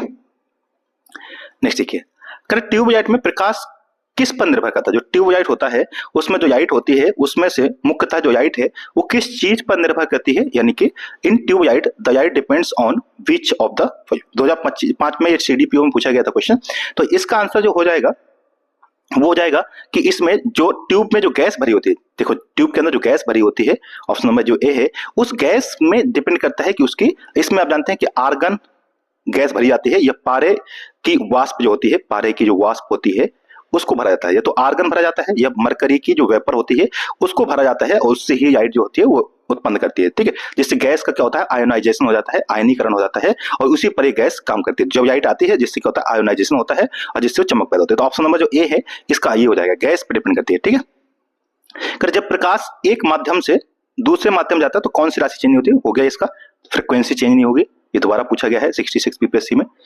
करें कि विवर्तन जो डिफ्रैक्शन होता है, डिफ्रैक्शन ग्रेटिंग जो होता है का उपयोग करके विवर्तन पैटर्न वाले प्राप्त करने के लिए नीले रोशनी के किरण उपयोग किया जाता है। यदि नीले प्रकाश के स्थान पर कोई अन्य किरण को उपयोग किया जाएगा, यानी कि पीले रंग का उपयोग किया जाए तो क्या होगा, यूजिंग द डिफ्रैक्शन ग्रेनाइट। देखिए होता है थोड़ा डिफ्लेक्शन समझते क्या होता है कि जैसे छोटा सा छेद कर दिया, हल्का सा एक छोटा छेद कर दूं और इसके सामने एक स्क्रीन रख दूं, यहां से लाइट जाएगा तो ये क्या होता है, इस तरीके से टकरा करके लाइट जो है टकरा कैसे जाएगा। और यहाँ पे क्या होता है, पैटर्न बनते हैं उसमें, इसको डिफ्रेक्शन ऑफ लाइट कहते हैं। ठीक है, तो कह रहा है कि अगर हम क्या करें कि इसमें जो ब्लू लाइट है उसकी जगह हम दूसरे येलो रंग के लाइट का उपयोग करें तो क्या होगा। ठीक है, तो अब देखो होता क्या है ना कि आप जानते हैं कि अगर विव की बात करें, विव GYOR, तो ये ब्लू से क्या है इधर जा रहा है, तो जिधर जा रहा है तो क्या वेवलेंथ बढ़ती जा रही है। अब जैसे जैसे वेवलेंथ बढ़ती जाएगी जो पैटर्न है वो और ज्यादा क्या होता जाएगा, दूर जाता है, पैटर्न व्यापक होता जाएगा, ब्रॉड होता जाएगा ना, तो वाइडर हो जाएगा और मोर स्पेस्ड हो जाएगा, उतना दूर जाता जाएगा। तो इसका आंसर हो जाएगा कि पैटर्न, और अगर इधर यानी इंडो को यूज करें तो पैटर्न और पतला होता जाएगा, सघन होता जाएगा, तो ये हो जाएगा इसका आंसर। तो इस तरीके से याद रखना है। ठीक है, तो इस तरीके के क्वेश्चन दोबारा से आए तो याद रखना है, इसमें सारा इसी का है, इसकी वेवलेंथ का। ठीक है, नेक्स्ट देखिए, अगर आकाश का रंग नीला क्यों दिखता है, हम स्कैटरिंग की वजह से, एयर स्काई, तो आकाश का जो रंग है वो किसकी वजह से है, स्कैटरिंग, जब लाइट आती है और डस्ट पार्टिकल उन सबसे टकरा करके बिखर जाती है, जिसका स्कैटरिंग कहते हैं। स्कैटरिंग यानी कि प्रकीर्णन हो जाता है, और उस वजह से लाइट क्या होती है, हमें कैसा दिखता है एकदम की, ये तो क्या आ जाएगा, blue colour is more sunlight, नहीं, short wavelength light is scattered more, ये एकदम सही बात है, तो ऑप्शन नंबर बी एकदम की सही है। इस वजह से अगर एटमॉस्फेयर नहीं होता, ये सोचो कि एटमॉस्फेयर नहीं होता तब हमें स्काई कैसे दिखता, तो डार्क दिखता, कैसा दिखता, डार्क। तो अगर आप स्पेस पे जाकर देखेंगे तो वहां से कैसे दिखेगा, डार्क ही दिखता है। ठीक है, यानी कि ब्लैक दिखता है। तो वह घटना जिसके कारण आकाश बता दिया मैंने आपको, विकिरण हो जाएगा, स्कैटरिंग ऑफ लाइट। ठीक है, कह रहे रात के समय कोई आसमान में तारे टिमटिमाते हैं, इसका मुख्य कारण जो है रिफ्लेक्शन ऑफ लाइट। तो क्या है रिफ्लेक्शन, देखो सन जो है एटमॉस्फेयर है, लाइट आती है स्टार से और वो धीरे धीरे से मुड़ती हुई आती है, रिफ्लेक्ट होती है, मतलब रिफ्लेक्ट होती है, हमारे आंख तक पहुंचता है, लगता है कि ये वैसे तारे जो है वो तो अपनी जगह पे काफी ज्यादा इधर उधर हो रहे हैं, टिमटिमा रहे हैं, तो ये होता है। अच्छा, इसी से होता है कि तारे जो जहां पर एक्चुअली होते हैं, सपोज एक स्टार यहाँ पर है, पर जो लाइट आएगी हमारे आंख तक पहुंचेगी तो वो थोड़ा मुड़ के आएगी, जिस वजह से ये हमें थोड़ा सा ऊंचा दिखाई देगा, है यहाँ पर, ये देख कहाँ रहा है, ऊपर, इसे कहते हैं अपरेंट पोजीशन ऑफ स्टार। ये भी किस वजह से होता है, reflection of light, atmospheric reflection भी कहते हैं, प्रकाश का अपवर्तन भी कहते हैं। इसी अपवर्तन की वजह से जो सूरज होता है वो 2 मिनट पूर्व 2 मिनट बाद तक दिखता रहता है after the sunset and sunrise. जैसे ये पृथ्वी है और ये होरिजन है, इसके नीचे सूरज आ जाएगा तो नहीं दिखेगा, परंतु क्या होता है कि हम यहाँ पे सपोज हैं, इसकी लाइट 2 मिनट के बाद तक हमारे आंख तक आती रहती है, इसलिए सूरज हमें ऊपर दिखता रहता है सूर्यास्त होने के बाद भी, और इसी प्रकार सूर्योदय से 2 मिनट पहले दिख जाता है। ये भी क्या है, रिफ्लेक्शन ऑफ लाइट। तो इतनी बातें देखिएगा। वही बताया था मैंने आपको, इंटरफेरेंस बताया था कि जो उसकी बूंद होती है, सॉरी बबल्स होता है किसका, साबुन का, वो चमकदार दिखाई देता है, वो है प्रकाश का व्यतिकरण। ठीक है, नेक्स्ट देखिए, इनमें से कौन छाया की उत्पत्ति के लिए जिम्मेदार है, तो प्रकाश का व्यतिकरण, प्रकाश का, देखिए होता क्या है ना, प्रकाश एकदम स्ट्रेट पाथ पर जाती है, सीधे गति पर मोशन करती है, और अगर उसके रास्ते में कोई आ जाएगा तो क्या हो जाएगा, वो उस पर रुक जाएगी, क्योंकि प्रकाश मुड़ के नहीं जा सकता है, स्ट्रेट पाथ मूव करता है, तो इस वजह से उसकी शैडो बन जाती है। तो ये क्या है, ठीक है, रेक्टिलिनियर प्रोपगेशन ऑफ लाइट, इसका मुख्य कारण है। 70 बीपीएससी में पूछा गया था। कर 20 सेंटीमीटर फोकस दूरी के एक उत्तल लेंस की सतह पर सफेद छोटे बिंदुओं की एक बड़ी संख्या बनाई जाती है, यह प्रतिबिंब कैसा होगा, यानी कि convex lens of a focal length 20 centimeter has many small white dots, कई सारे उसमें बड़ी संख्या में डॉट बनाए जाते हैं on its surface, the image formed will be, image कैसी बनेगी उसका ये पूछा है। तो कम चमकदार, देखो ये जो कन्वेक्स है ना, उत्तल लेंस यहाँ बात हो रही है, तो ये क्या होगा, उसको छोटा कर देगा एकदम की, और वो कम चमकदार हो जाएंगे, उसकी बच्चों की बहुत सारी पट्टी बना देंगे, तो उससे क्या होगा, तो इसका ऑप्शन नंबर जो है ए, कि कम चमक वाला छोटा बिंदु होगा। ठीक है, स्मॉल डिम पॉइंट। ठीक है, करें कि दृष्टि की खराबी, निकट दृष्टि दोष को किस नाम जाता है। देखो निकट का मतलब है कि नजदीक का दिख रहा है पर दूर का नहीं दिखना, तो जब निकट का दिखे और दूर का ना दिखे तो इसे कहते हैं नियर साइटनेस, और उसी प्रकार से इसका उल्टा कर दीजिए, वो एक होता है फार साइटनेस, जब दूर का दिख रहा है पर नजदीक का ना दिखे उसे कहते हैं फार साइटनेस। तो इसमें जो हो जाएगा वो हो जाएगा नियर साइटनेस, और इसको हम कह दे सकते हैं, इसका आंसर हो जाएगा नियर साइटनेस, यानी कि निकट दृष्टि दोष, हाइपरमेट्रोपिया, नहीं सॉरी, इसको मायोपिया कहेंगे। क्या कहेंगे इसको, मायोपिया। मायोपिया माने नजदीक का दिखता है पर दूर का नहीं दिखता, और जब नजदीक का दिखता दूर का नहीं दिखता, मतलब दूर के ऐसे, ये अब अगर आंख का लेंस समझिए इस तरीके से, ये आंख है, ये है, तो इसका मतलब कि दूर के ऐसे लाइट आती है और ये आंख के रेटिना से पहले ही फोकस हो जाती है, रेटिना पे जा नहीं पाती है, इस वजह से हमें इसमें यूज करना पड़ता है कौन सा, कनकेव लेंस, जिससे ये लाइट को थोड़ा और मोड़ देता है इस तरीके से, और फिर ये जाकर रेटिना पे फोकस होता है। तो ये हो गया हमारा इसमें, यानी यूज किसका कहते हैं, कनकेव का। इसका उल्टा करते हैं हाइपरमेट्रोपिया। हाइपरमेट्रोपिया जब दूर का तो दिखे पर पास का नहीं दिखे, क्योंकि लाइट जो होती है वो पास के ऐसे आती है और आंख के बाहर यानी कि रेटिना के बाहर जाकर के फोकस होती है, रेटिना से। तो हम क्या करते हैं इसमें, और एक ऐसा लेंस यूज करते हैं कन्वेक्स, ताकि ये ऐसे इसको और मोड़ दे और यहीं पास में फोकस कर दे, तो इसमें कन्वेक्स यूज करते हैं। ठीक है, कन्वेक्स यानी कि उत्तल। ठीक है, तो हाइपरमेट्रोपिया, हाइपरमेट्रोपिया क्या होगा, concave sorry convex, convex sorry उत्तल, और मायोपिया में कौन सा, कॉनकेव। ठीक है, यानी कि अवतल। अच्छा, जब ना दूर का देखे ना पास का देखे तो उसे कहते हैं प्रेसबायोपिया। जब ना दूर का देख रहा हो ना पास से का देख रहा हो उसे कहते हैं प्रेसबायोपिया, यानी कि ठीक है, इससे क्या होता है, जो हमारी मसल्स होती हैं आंख की, जो जिस लेंस जिसमें फिक्स होता है ना, इसको कहते हैं सैयरी मसल्स जो होती हैं, ये जब कमजोर हो जाती है ना दूर का दिखता है ना पास का, इसमें बाईफोकल लेंस यूज करते हैं। ठीक है, बाईफोकल लेंस, जिसमें होता क्या है कि ऊपर वाला भाग जो होता है वो कनकेव होता है और नीचे वाला भाग जो है लेंस का वो कन्वेक्स होता है, इस तरीके से। ठीक है, अगर मायोपिया वह बीमारी है जिसमें व्यक्ति नहीं देख पाता, बताया था अभी। मायोपिया में होता क्या है कि पास की वस्तुएं तो उसको दिखती हैं, निकट दृष्टि दोष कहते हैं, पर दूर की वस्तु नहीं देख पाता, तो वह दूर की वस्तुएं स्पष्ट रूप से नहीं देख पाता, ऑप्शन नंबर ए। निकट दृष्टि दोष को ये किस तरीके उपचार किया बताया था, जब दूर की वस्तु नहीं दिखेगी तो क्या करेगा, लाइट को और मोड़ेगा ऊपर की तरफ ताकि जाके बाहर फोकस हो, तो अवतल यानी कि कन्वेक्स लेंस, सॉरी यहाँ पर बात हो रही है मेरे नहीं लेंस की, तो ऑप्शन नंबर बी जो है एक सही हो जाएगा। ठीक है, निकट दृष्टि दोष जिसमें दूर की वस्तुओं को स्पष्ट नहीं देख पाता लेकिन पास की वस्तुओं को स्पष्ट देख पाता है, क्या कहते हैं उसको, तो इसे कहते हैं निकट दृष्टि दोष। ठीक है, मायोपिया कहते हैं।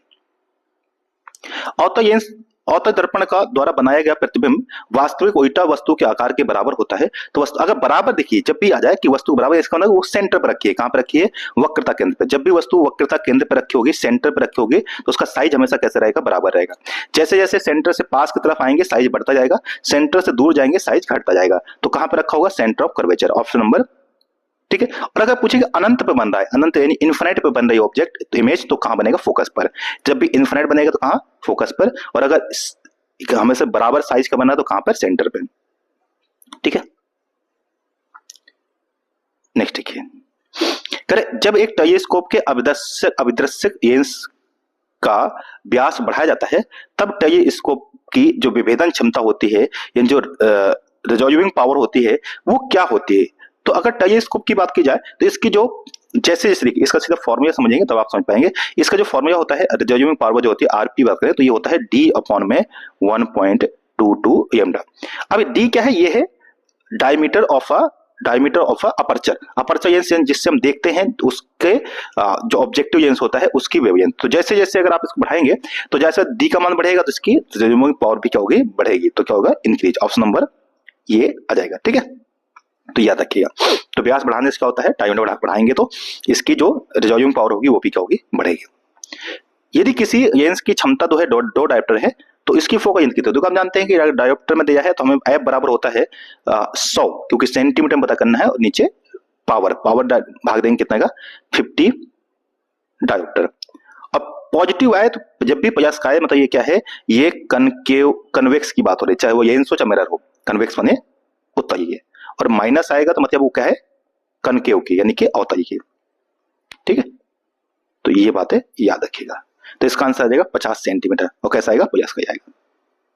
अगर सौर भट्टी में क्या कहते हैं, देखो सौर भट्टी क्या होता है कि लाइट को एक जगह फोकस करना है, और जब भी लाइट को फोकस करना है, जब भी फोकस करना तो ये होता है कनकेव। कनकेव मतलब मिरर, पर ये तो मिरर की बात करेंगे, इस तरीके लाइट आती है यहाँ फोकस होती है, इसे कहते हैं कनकेव यानी कि अवतल। ठीक है, अच्छा इस दो चीजों में, जब भी वस्तु को बड़े आकार में देखना हो तब भी कनकेव यूज करेंगे, जब भी लाइट को कहीं एक पॉइंट पर फोकस करना हो तब भी कनकेव को यूज करेंगे। जैसे सौर भट्टी में क्या होता है, लाइट को एक जगह फोकस करना होता है तो कनकेव यानी कि अवतल दर्पण। जब भी साइज को छोटा करके देखना हो तो वो कन्वेक्स हो जाएगा, यानी कि उत्तल दर्पण हो जाएगा, कन्वेक्स। ठीक है, जब भी छोटा करके देखना हो कन्वेक्स, और जब भी लाइट को दिखाना हो तब भी कन्वेक्स का। तो यहाँ पे आंसर आ जाएगा कनकेव का। इस तरीके याद रखेंगे तो आसान हो जाएगा।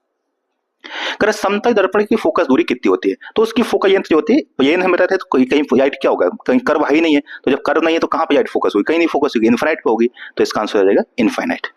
ठीक है, अगर नाई की दुकान में, तो बताया था अभी, नाई की दुकान क्या करता है भाई, वो चेहरे को बड़ा दिखाना चाहता है, और जब बड़ा दिखाएगा तो जाहिर सी बात है दर्पण रखे जाते हैं, तो समांतर, एक दूसरे के समांतर रखे जाते हैं, एक दूसरे के लंबवत रखे जाते हैं, करे एक दूसरे के 45 डिग्री कोण पे रखे जाते हैं और 60 डिग्री के कोण पे रखे जाते हैं।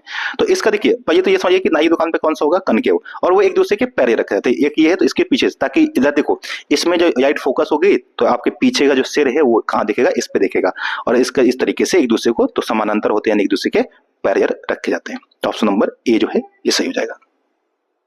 ठीक है, करे बड़े शोरूम और डिपार्टमेंटल स्टोर में इस्तेमाल किया जाने वाला जो वेरिएंट दर्पण होता है यानी जो मिरर होता है, वहां पे क्या होता है, तो आप जानते हैं कि वहां पे क्या होता है, चीजें बड़ी बड़ी थोड़ा दिखाई दें, एकदम की हैवी सी दिखती हैं, तो इस वजह से वहां पर जो मिरर यूज किए जाते हैं ताकि आपको, तो इसमें जो यूज होता है वो होता है हमारा मुख्य रूप से उत्तल कन्वेक्स मिरर होता है। ठीक है, तो कन्वेक्स मिरर का वहां पे यूज होता है, वेरिएंट जो होता है वहां पे कन्वेक्स, तो ऑप्शन बी। ठीक है, जो बड़े शोरूम होते हैं, डिपार्टमेंटल होते हैं, वहां निगरानी के लिए वहां जो दर्पण यूज करते हैं तो वो कौन से होते हैं, ये। ठीक है, ताकि ये बड़े एरिया कवर, देखो छोटा मिरर होता है ना, ये बड़े एरिया कवर को क्या पता है, क्योंकि बड़े से एरिया को छोटा करके दिखाता है, तो इसलिए वहां पे यूज किया जाता है ताकि वहां पे आसानी से निगरानी की जा सके। दर्पण के सामने खड़े एक व्यक्ति को अपना प्रतिबिंब अपने से बड़ा दिखता है, इसका तात्पर्य क्या है, तो अगर अपने से बड़ा दिख रहा है प्रतिबिंब तो इसका तात्पर्य यह है कि वह अवतल दर्पण के सामने यानी कनकेव मिरर के सामने खड़ा है।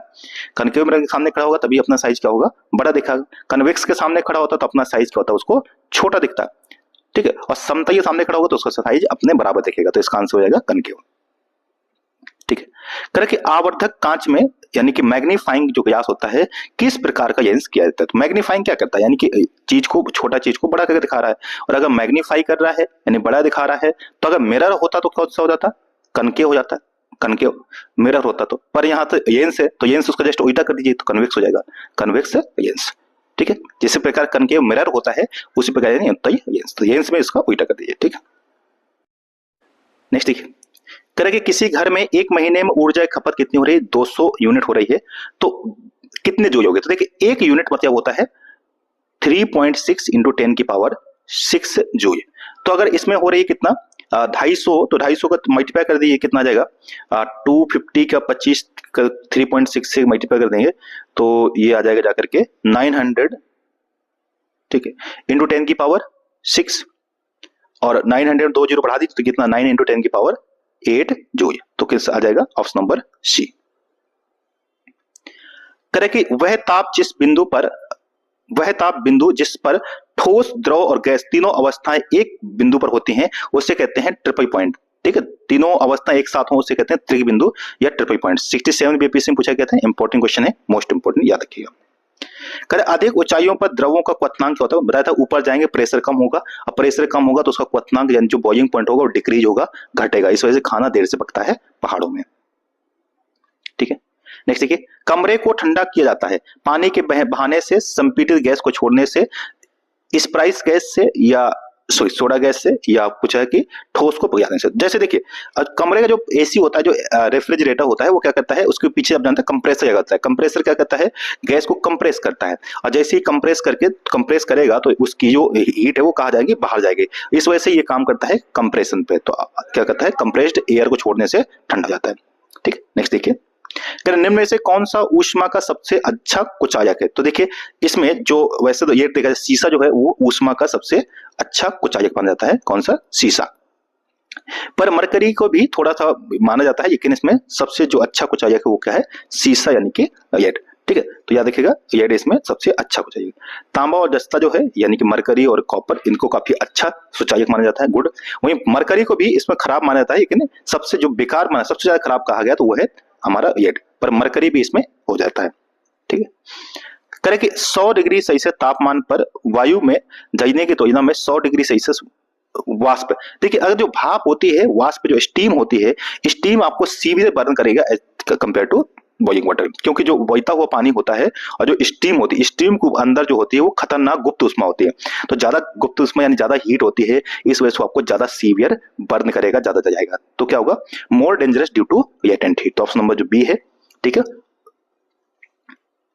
तरह की स्टीम इंजन कैसे चलता है, तो स्टीम इंजन जो होता है वो भाप से, जो है ना, तो स्टीम इंजन जो होता है वो ऊष्मा से चलता है, यानी कि नहीं, जो पानी होता है, स्टीम जो होती है भाप बनती है, और उस भाप से क्या होता है वह उसको रोटेट करता है, तो इसमें आंसर आ जाएगा हीट वैसे काम करेगा, स्टीम इंजन किस पे काम करता है, हीट पर।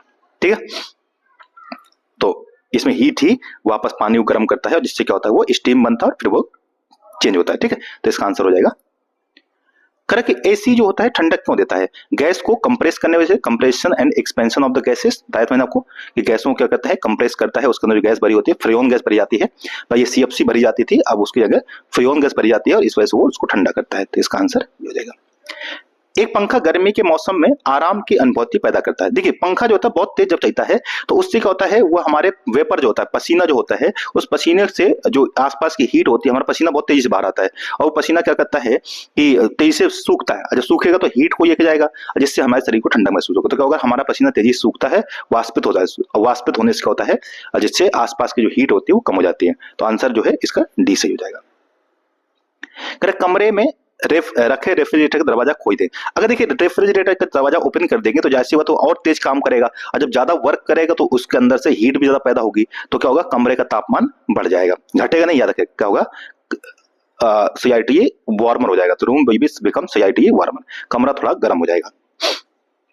पानी का घनत्व, तो देखिए पानी की जो डेंसिटी होती है वो सबसे ज्यादा कितने डिग्री पर होती है, 4 डिग्री पर। पानी जो होता है सबसे ज्यादा भारी कब होता है, 4 डिग्री पर। तो जैसे ठंडा करते जाएंगे तो उसकी डेंसिटी क्या होती है, बढ़ती जाएगी। जैसे 4 डिग्री पहुंचेगी सबसे ज्यादा हो जाएगी, फिर 4 से और ठंडा करेंगे 0 तक तो वो और भारी का होगा। तो अगर कभी ऐसा आ जाए कि 10 डिग्री से 0 तक हम क्या करते हैं, ठंडा करते हैं, तो डेंसिटी क्या होगी, ये बढ़ेगी फिर घटेगी। ठीक है, और 4 डिग्री पर सबसे ज्यादा होगी। इसलिए कहा जाता है कि पानी पे जो ठंडी क्षेत्र जो होते हैं वहां पर जहां बर्फ जम जाती है वहां पर फिश मरती नहीं है, क्योंकि पानी 4 डिग्री सबसे भारी होता है, इसलिए नीचे नीचे पानी बना रहता है, ऊपर ऊपर बर्फ जम जाती है, बर्फ उस पर तैरती रहती है।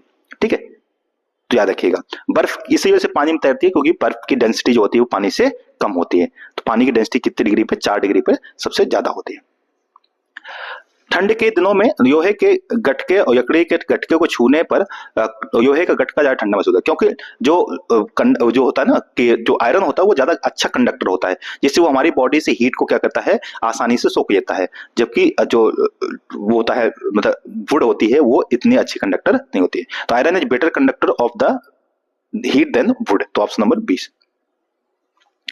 ऊष्मा स्थानांतरण जिसमें किसी माध्यम को आवश्यकता नहीं होती है। देखिए 3 माध्यम होता है, एक होता है विकिरण, एक होता है प्रतिबिंबन, कोई मेथड नहीं है, संचालन और संवहन, यानी कंडक्शन, कन्वेक्शन, रेडिएशन।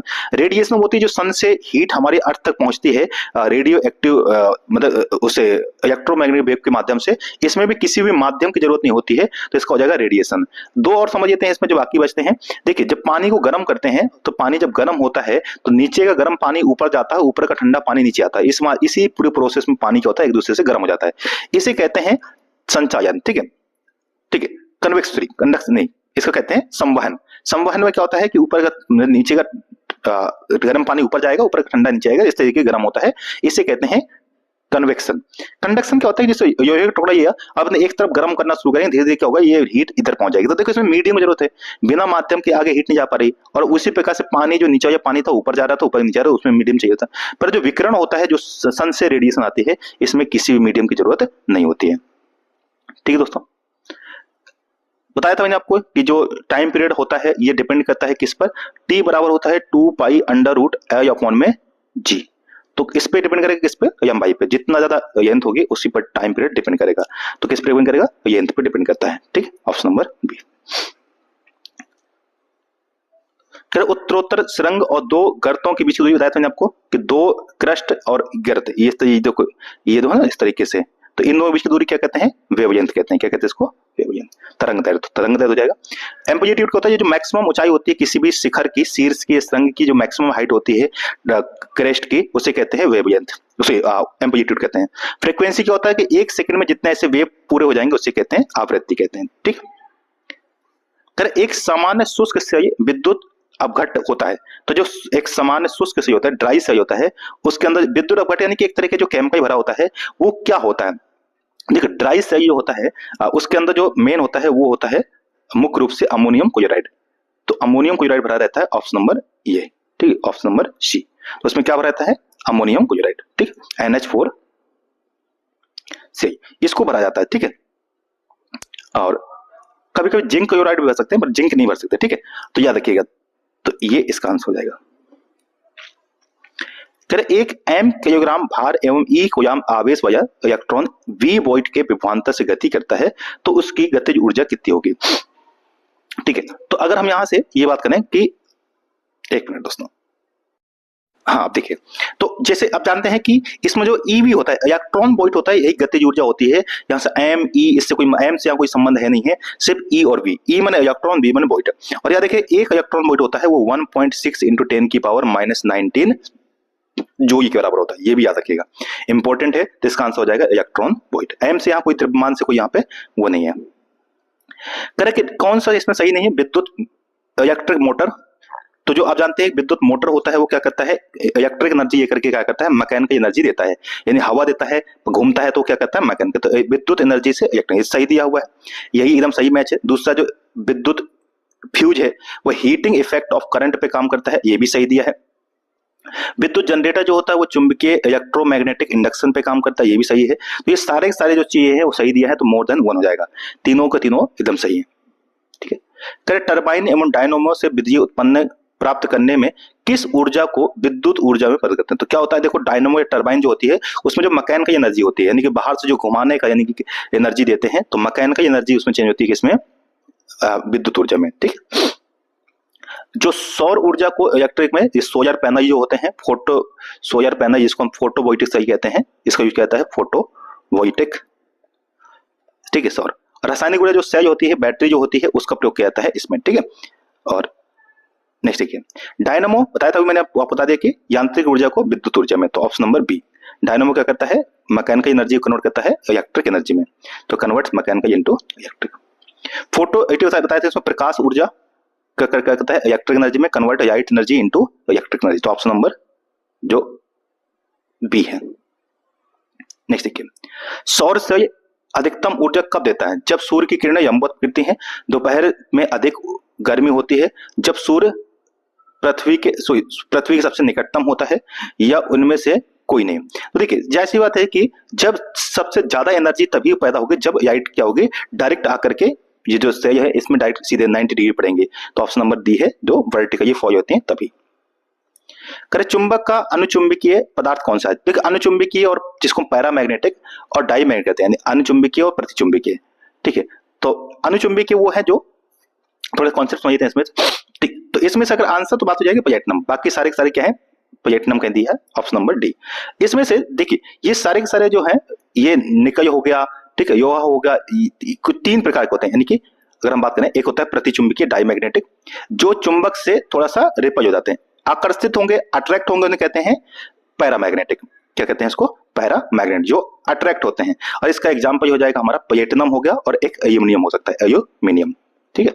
वहीं बात करते हैं डाईमैग्नेटिक, जो थोड़ा सा रिपल हो जाते हैं, प्रतिकर्षित हो जाते हैं, उन्हें कहते हैं डाईमैग्नेटिक। इसमें हो जाएगा आपका मरकरी, पारा, तांबा, कॉपर यानी कि, और गोल्ड और वाटर भी होता है, ठीक है। ये सब के सब क्या होते हैं, डाईमैग्नेटिक यानी कि प्रतिचुंबकीय।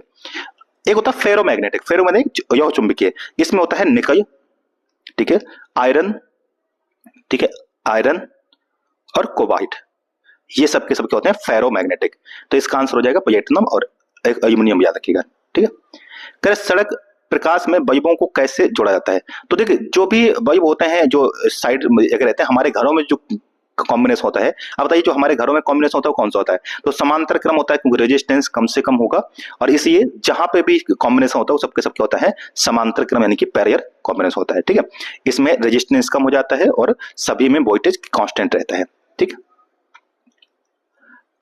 उपकरणों को विद्युत आघात से यानी कि इलेक्ट्रिक शॉक या कह सकते हैं बचाने के लिए क्या कहते हैं, तो हम फ्यूज का उपयोग करते हैं। अचानक से अगर ज्यादा करंट आ जाएगा तो फ्यूज क्या करेगा, उसको ब्रेक कर देगा और सेफ रखेगा, ठीक है। जनरेटर काम क्या होता है, मैकेनिकल इलेक्ट्रिक में, और मोटर काम क्या होता है, इलेक्ट्रिक को मैकेनिकल एनर्जी में चेंज करना। धारक नियंत्रक रेगुलेटर होता है करंट, तो उसका एक चीज हो गया, ठीक है। तो इसमें शॉक बचाने के लिए क्या, इलेक्ट्रिक फ्यूज का। फ्यूज बनाने के लिए किस धातु का प्रयोग किया जाता है? देखिए फ्यूज बताया मैंने आपको कि यह हीटिंग इफेक्ट ऑफ करंट पे काम करता है। पहले तो ये भी आता है किसमें, ऊष्मा विद्युत धारा के ऊष्मीय प्रभाव पे काम करता है, और ये जैसे ज्यादा हीट आती है तो क्या होता है, ये पिघल जाता है। और ये एक तरीके ये होता है अयोस होता है, मिश्र धातु होती है, क्या होता है ये, जिसका मेल्टिंग पॉइंट कम होता है और रेजिस्टेंस क्या होता है, ज्यादा होता है। तो मेल्टिंग पॉइंट कम और रेजिस्टेंस प्रतिरोध क्या होता है, ज्यादा होता है। ये एक सुरक्षा काम करता है। तो ऑप्शन नंबर जो डी है कि यह टिन और सीसा का क्या है, मिश्र धातु है अयोस से, ठीक है। तो याद रखिएगा, कंडीशन देखिएगा, इसका मेल्टिंग पॉइंट कम होता है और रेजिस्टेंस हाई होता है, और ये सुरक्षा के रूप में काम करता है, ओवरलोडिंग के रूप में सर्किट हो जाता है। ताप परिवर्तन से चालक में विभव उत्पन्न होता है, इसे क्या कहते हैं? देखिए, जब टेम्परेचर डिफरेंस होता है तो उससे क्या होता है कि due to the potential difference produces due to temperature difference से, तो जब ऊष्मा का यानी कि तापमान का परिवर्तन होता है, इससे विभवांतर उत्पन्न होता है। इस प्रभाव को सॉरी दोस्तों, एक मिनट, हाँ, तो इसको क्या कहते हैं? Seebeck effect. क्या कहेंगे इसको? Seebeck effect. इंपॉर्टेंट है, याद रखिएगा, ठीक है? Seebeck effect. थॉमसन प्रभाव भी एक तरीके होता है, ठीक है, लेकिन इसका संबंध यहां से नहीं है, ठीक है? जैसे हम किसी चीज में करंट पास करते हैं तो उससे क्या होता है? हीट पैदा होती है, इससे हम कहते हैं थॉमसन प्रभाव। और विद्युत धारा का उसमें प्रभाव भी, जो हीट से कितना एनर्जी पैदा होती है वो जो ही प्रभाव होता है, तो इसका आंसर हो जाएगा सीबेक इफेक्ट। कह रहे पंखे की रफ्तार किस पर निर्भर करती है? तो अब पंखा, आप जाहिर सी बात है, पंखे में जितना ज्यादा वोल्टेज होगा उसी हिसाब से करंट पास होगा, और जितना ज्यादा करंट पास होगा उसी से उस पर डिपेंड करेगा कि उसकी वोल्टेज कितना, सॉरी स्पीड कितनी होगी। तो पंखे की जो गति है वो किस पर डिपेंड करती है? वहां के वोल्टेज पर। ऑप्शन नंबर ये, ठीक है, जिससे उतना ज्यादा टॉर्क पैदा होता है। करे विद्युत चुंबक के बारे के कोर के ये किस धातु पर होता है? देखो, अगर इससे हमें क्या करना है, इलेक्ट्रोमैग्नेट बनाना है, तो इसको अगर हम देखो, एक सोलेनोइड होता है, सोलेनोइड के जैसे तार लगा देते हैं इस तरीके से, जिसको धारा ऊपर नगे कहते हैं, जब इसमें करंट पास करते हैं तो इसके अंदर एक समांतर ऐसे पैरियर फॉर्म में सभी बिंदुओं पर बराबर चुंबकीय क्षेत्र, बहुत स्ट्रॉन्ग मैग्नेटिक फील्ड पैदा होता है। और इसके अंदर अगर हम सॉफ्ट आयरन, एक नर्म लोहे का टुकड़ा रख दे तो वो एक चुंबक के जैसे बन जाता है, इससे इलेक्ट्रोमैग्नेट कहते हैं। तो नर्म आयरन जो होता है, सॉफ्ट आयरन, इसको यूज किया जाता है। कह रहे विद्युत संचरण में उच्च वोल्टेज का उपयोग क्यों किया जाता है? तो इससे होता क्या है कि एनर्जी का कम लॉस होता है, यानी कि ऊर्जा का क्षरण थोड़ा सा कम होता है, तो एनर्जी लॉस। देखा होगा कि आपने जो बड़े बड़े बहुत दूर तक करंट भेजना होता है तो हम क्या करते हैं, उसमें हाई वोल्टेज भेजते हैं, जिससे क्या होता है? एनर्जी की लॉस क्या होता है? कम होता है। कह रहे पृथ्वी के चुंबकीय क्षेत्र में रखे दंड चुंबक के उदासीन बिंदु कितने हैं? यानी कि a bar magnet placed in the Earth's magnetic field has how many neutral point? तो देखिए, इसमें से 2 न्यूट्रल पॉइंट होते हैं, याद रखिएगा, इंपॉर्टेंट, ये फिक्स याद रखिएगा, कितने न्यूट्रल पॉइंट होते हैं? 2, ठीक है? तो ठीक है, नेक्स्ट देखिए, बल्ब के फिलामेंट के लिए कौन तत्व कहते जानते हैं? जो बल्ब होता है उसका रेजिस्टेंस बहुत हाई होता है और वह आसानी से पिघले नहीं, उसका इसलिए उसका जो मेल्टिंग पॉइंट होता है वो बढ़ जाता है, और ये होता है टंगस्टन। तो टंगस्टन का प्रयोग किया जाता है। वहीं अगर जो हीटर की बात की जाए तो हीटर में नाइक्रोम का प्रयोग होता है। किसका? हीटर में नाइक्रोम, ठीक है, और यहाँ में टंगस्टन। और इसके अंदर भरा कहा जाता है तो इसके अंदर आर्गन या फिर नियोन या फिर नाइट्रोजन जैसी गैस भरी जाती है। बिजली गिरने के दौरान कौन सी घटना होती है? तो इसमें जब मतलब लाइटनिंग होती है तो लाइटनिंग में क्या होता है, दो जब बादल आपस में टकराते हैं और घिसते हैं तो घर्षण होता है, और घर्षण से क्या होता है, उसमें चार्जिंग हो जाती है, और जिससे चार्ज इकट्ठा हो जाता है, और जब चार्ज इकट्ठा होगा तो वो कहीं कहीं डिस्चार्ज होगा, तो वापस वो अर्थ की तरफ क्या होता है, डिस्चार्ज होता है। तो इसमें क्या होता है, निर्वहन, बिजली का निर्वहन, यानी एक तरीके का इलेक्ट्रिक डिस्चार्ज होता है। ठीक, ऑप्शन नंबर। निम्न में से कौन सा गैर ओमिक प्रतिरोध है? देखिए, गैर ओमिक होता है कि ऐसे रेजिस्टेंस जो ओम के लॉ को फॉलो नहीं करते हैं, ओम के नियम का पालन नहीं करते हैं, उन्हें कहते हैं गैर ओमिक रेजिस्टेंस। ठीक है, और गैर ओमिक रेजिस्टेंस कॉपर जो होता है वो रेजिस्टेंस को फॉलो करता है, पर टंगस्टन एक ऐसा है, टंगस्टन जो वही होता है उसको कहते हैं गैर ओमिक या ठीक है नॉन ओमिक कहते हैं। ठीक है, ये ओम के नियम को फॉलो नहीं करते, तो इसका आंसर हो जाएगा टंगस्टन। ठीक है, और बाकी नाइक्रोम और तांबा ये दोनों है। ठीक है, क्योंकि इसमें रेजिस्टेंस ठीक है डिपेंडेंसी होती है, इस वजह से ऐसा होता है। धारा वहन करने वाले तार के चारों ओर चुंबकीय क्षेत्र, देखिए कोई तार है ना, इसमें जब करंट पास होता है तो इसके चारों तरफ मैग्नेटिक फील्ड पैदा होता है, परंतु अगर इसको सेंटर में है तो इसके ऐसे कोसेंट्रिक फॉर्म में इस तरीके से मैग्नेटिक फील्ड पैदा होता है। तो कैसे पैदा होता है? कोसेंट्रिक, यानी कि संकेंद्रीय वृत्त के रूप में। ठीक है, वहीं अगर बात करें सोलिनोइड में बताया था मैंने आपको धारावाही प्रणाली का, इसके अंदर समानांतर ऐसे पैरियर अंदर इसके और बाहर इस तरीके से कर्व फॉर्म में, इसके सभी पॉइंट पे क्या होता है, मैग्नेटिक फील्ड समान होता है अंदर और बहुत ही स्ट्रांग होता है। निम्न में से कौन सा विद्युत शक्ति का सूत्र नहीं? तो आप जानते हैं कि P बराबर VI या फिर I²R या फिर V²/R, ये 3 ही फॉर्मूला होते हैं, और इसमें से आपने देखा कि B देखिए इसमें R का स्क्वायर नहीं होता है, तो यही रॉन्ग दिया हुआ है। ठीक है, शॉर्ट सर्किट में क्या होता है? तो आप जानते हैं जब शॉर्ट सर्किट होता है तो करंट जो होता है वो बहुत तेजी से अचानक से बढ़ जाता है, तो क्या होता है, इंक्रीजेज ग्रेटली, बहुत ज्यादा बढ़ जाता है, जिससे सर्किट डैमेज हो जाता है। ट्रांजिस्टर में उपयोग होने वाला अर्धचालक होता है, तो देखिए ट्रांजिस्टर जो है जर्मेनियम या सिलिकॉन और जर्मेनियम, ये दो क्या है, हमारे सेमीकंडक्टर हैं और इन्हीं का प्रयोग किया था। तो सेमीकंडक्टर क्या है यहाँ पे, जर्मेनियम। ठीक है, या देखिए सेमीकंडक्टर की विशेषता होती है कि अगर इसमें तापमान बढ़ाएंगे, टेम्परेचर बढ़ाएंगे तो इसकी कंडक्टिविटी यानी चालकता बढ़ती है। ठीक है, कंडक्टिविटी बढ़ती है और रेजिस्टिविटी घटती है, पर कंडक्टर में इसका उल्टा होता है। अगर अर्धचालक का तापमान बढ़ाने पर प्रतिरोध क्या होता है, तो बताया था प्रतिरोध घटेगा, है ना, क्योंकि कंडक्टिविटी बढ़ेगी तो डिक्रीज होगा। बट इसका उल्टा कर दीजिए, कंडक्टर में पूछता है, ये चूंकि सेमीकंडक्टर है, कंडक्टर में टेम्परेचर बढ़ाने पे बढ़ता है। ठीक है, कर अतिचालक सुपर कंडक्टर क्या होता है, तो जिसका रेजिस्टेंस क्या होता है, जीरो होता है, तो जीरो रेजिस्टेंस शून्य पारगम्यता होती है, उसे क्या कहते हैं, जीरो रेजिस्टेंस सुपर कंडक्टर में। कर एक चालक को दूसरे आवेशित चालक के साथ पास जाकर बिना संपर्क के चार्ज करने, यानी एक कंडक्टर ये है, एक ये है, तो इसे कहते हैं क्या होता है, प्रेरण, यानी प्रेरित हो गया, यानी कि इंड्यूस हो गया, तो इसे कहते हैं इंडक्शन को, ऐसे ही क्या होता है, चार्ज हो जाता है, तो इसका आ जाएगा इंडक्शन। निम्न में से कौन सा तरल विद्युत का कुचालक है, तो इसमें से कौन सा जो है, तो देखिए तीनों के तीनों की बात करें, जैसे नींबू का रस जो है एक एसिडिक है और एसिडिक जो होता है वो कंडक्टर होता है, संतरे का रस भी एक तरीके का एसिडिक होता है और ये भी कंडक्टर होता है, और पानी नमक भी एक तरीके से सॉल्ट उसमें मिला देते हैं तो वो भी आयंस में टूट जाता है, तो इसका यदि सभी के सभी क्या है, कंडक्टर है। तो पूछा है कौन सा बैड कंडक्टर है, तो कोई भी नहीं, इसमें नन ऑफ द अबव हो जाएगा।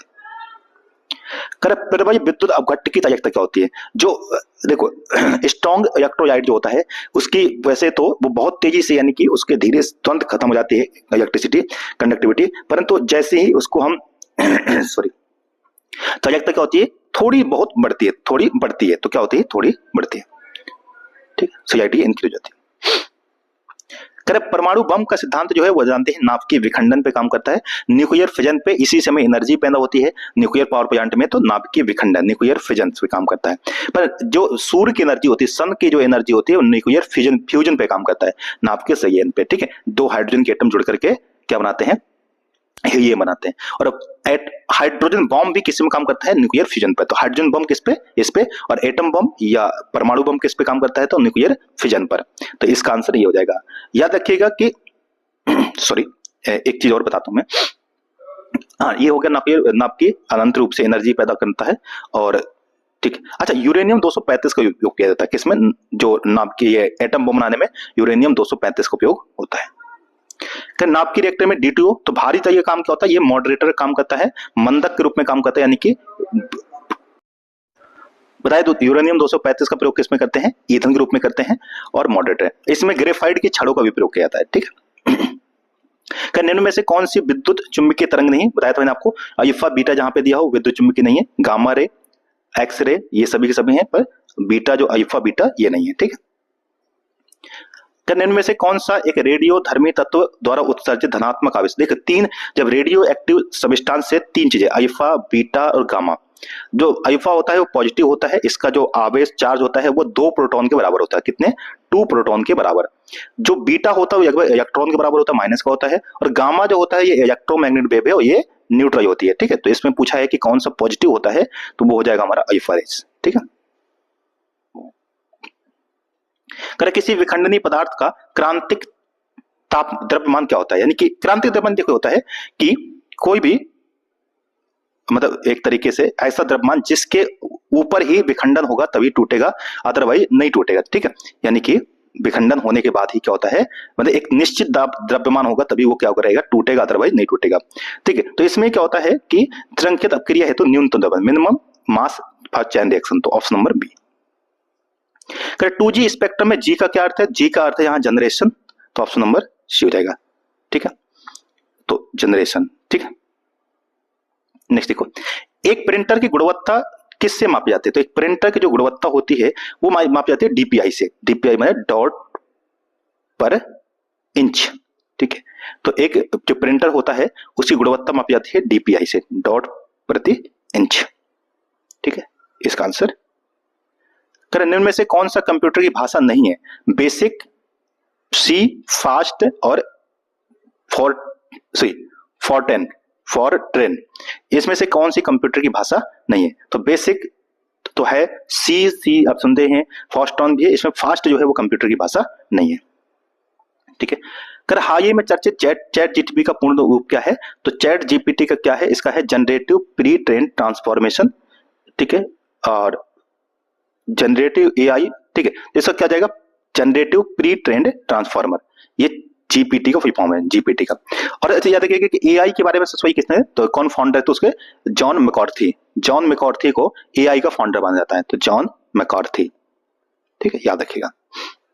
भारत में 3D मुद्रित मानव रोबोट कौन सा है, ठीक है, तो भारत में India first 3D printed humanoid robot जो है ये बनाया गया था, तो ये बनाया था ह्यूमनॉइड, जिसको मानव कहा गया यहाँ पे, ह्यूमनॉइड, ह्यूमनॉइड, ठीक है, ह्यूमनॉइड बनाया गया था, जिसको भेजा जाएगा कहाँ पे, मिशन जो अभी अंतरिक्ष पे हमारा जो है आकाश गगनयान जो है उसमें भेजा जाएगा।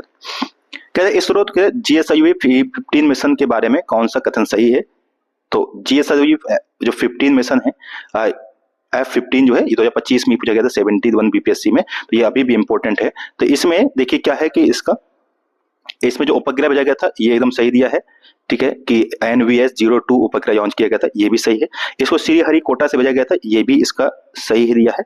और इसमें जो ये 101 है ना, ये नहीं, ये इसकी 100th फ्लाइट थी, तो ये गलत दिया है, तो इसका आंसर डी हो जाएगा, सही दिया, एक से ज्यादा। इनसैट 2A कब छोड़ा गया था, इनसैट 2A जो है हमारा जो अंतरिक्ष मिशन था, इनसैट 2A ये कब छोड़ा गया था, तो ये पुराना क्वेश्चन हो गया, पूछा जाएगा कि नहीं पूछा जाएगा पता नहीं है, पर याद देखिए 1992 में छोड़ा गया था, ठीक है, इनसैट 2A 10 जुलाई 1992 को छोड़ा गया था, ठीक है। और अच्छा एरियन 4 रॉकेट से इसको भेजा गया था, ये भी याद रखिएगा, ठीक है। अच्छा भारत का पहला जो रॉकेट था वो था आर्यभट्ट, जो 1975 में भेजा गया था, तो आर्यभट्ट कौन सा था हमारा, फर्स्ट था जिसको, ठीक है, आर्यभट्ट, ठीक है। करेक्ट, राडार का आविष्कार किसने किया था, राडार का आविष्कार किसने किया था, फैराडे ने, सॉरी एक मिनट, फैराडे ने, रॉबर्ट वाटसन ने, या फिर ग्राम बेल ने, या आइंस्टाइन ने। तो देखिए राडार का जो आविष्कार है उसका किया था रॉबर्ट वाटसन द्वारा, ठीक, रॉबर्ट वाटसन ने। अच्छा राडार का फुल फॉर्म याद रखें, रेडियो डिटेक्शन एंड रेंजिंग, क्या होता है इसका, रेडियो डिटेक्शन, ठीक है, डिटेक्शन एंड रेंजिंग, ये इसका पूर्ण रूप होता है, ठीक। और यह किस पे काम करता था, इलेक्ट्रोमैग्नेटिक, सॉरी मतलब ये उस पे काम करता है, लाइट पे काम करता है, ठीक है, लाइट को डिटेक्ट करता है। और इसकी खोज कब की थी, 1935 में। करे सीवी रमन जी को, यानी कि भारतीय जो वैज्ञानिक है सीवी रमन को, जिन्होंने रमन इफेक्ट की खोज की थी, इनको तरह की नोबेल प्राइज कब दिया था। आप जानते हैं कि जो 28 फरवरी को मतलब हर वर्ष जो हम साइंस डे मनाते हैं, तो वो बनाए थे सीवी रमन जी के याद में ही। इनको ये 1930 में 1930 में इसका नोबेल प्राइज दिया गया था, तो इंपॉर्टेंट है, इन्होंने रमन प्रभाव की खोज की थी। और राष्ट्रीय विज्ञान दिवस जो 28 फरवरी मनाते हैं वो भी इन्हीं के रमन प्रभाव की खोज की याद मनाया जाता है, ठीक है। रमन प्रभाव के बारे में कौन सा सही है, प्रत्यास्थ प्रकीर्णन, इलास्टिक स्कैटरिंग, और दूसरा दिया है आवृत्ति बदलती है, और इनमें से कोई नहीं, तो इसका हो जाएगा elastic scattering of frequency changes, और ठीक है, तो इसमें जो आंसर है इसमें फ्रीक्वेंसी चेंजेज, इसका आंसर सही है, ठीक है। कर आइंस्टाइन को नोबेल पुरस्कार क्यों दिया गया, बताया था आपको कि फोटो इलेक्ट्रिक इफेक्ट, प्रकाश विद्युत प्रभाव की वजह से इनको दिया गया था। हवाई जहाज का आविष्कार किसने किया था, तो आप जानते हैं राइट ब्रदर्स ने किया था, तो राइट ब्रदर्स ने एरोप्लेन का आविष्कार किया था। बैरोमीटर में अचानक वृद्धि, अगर अचानक से बढ़ जाए तो इसका मतलब है कि मौसम साफ रहेगा, ड्राई रहेगा, ठीक है, तो मौसम शुष्क होगा।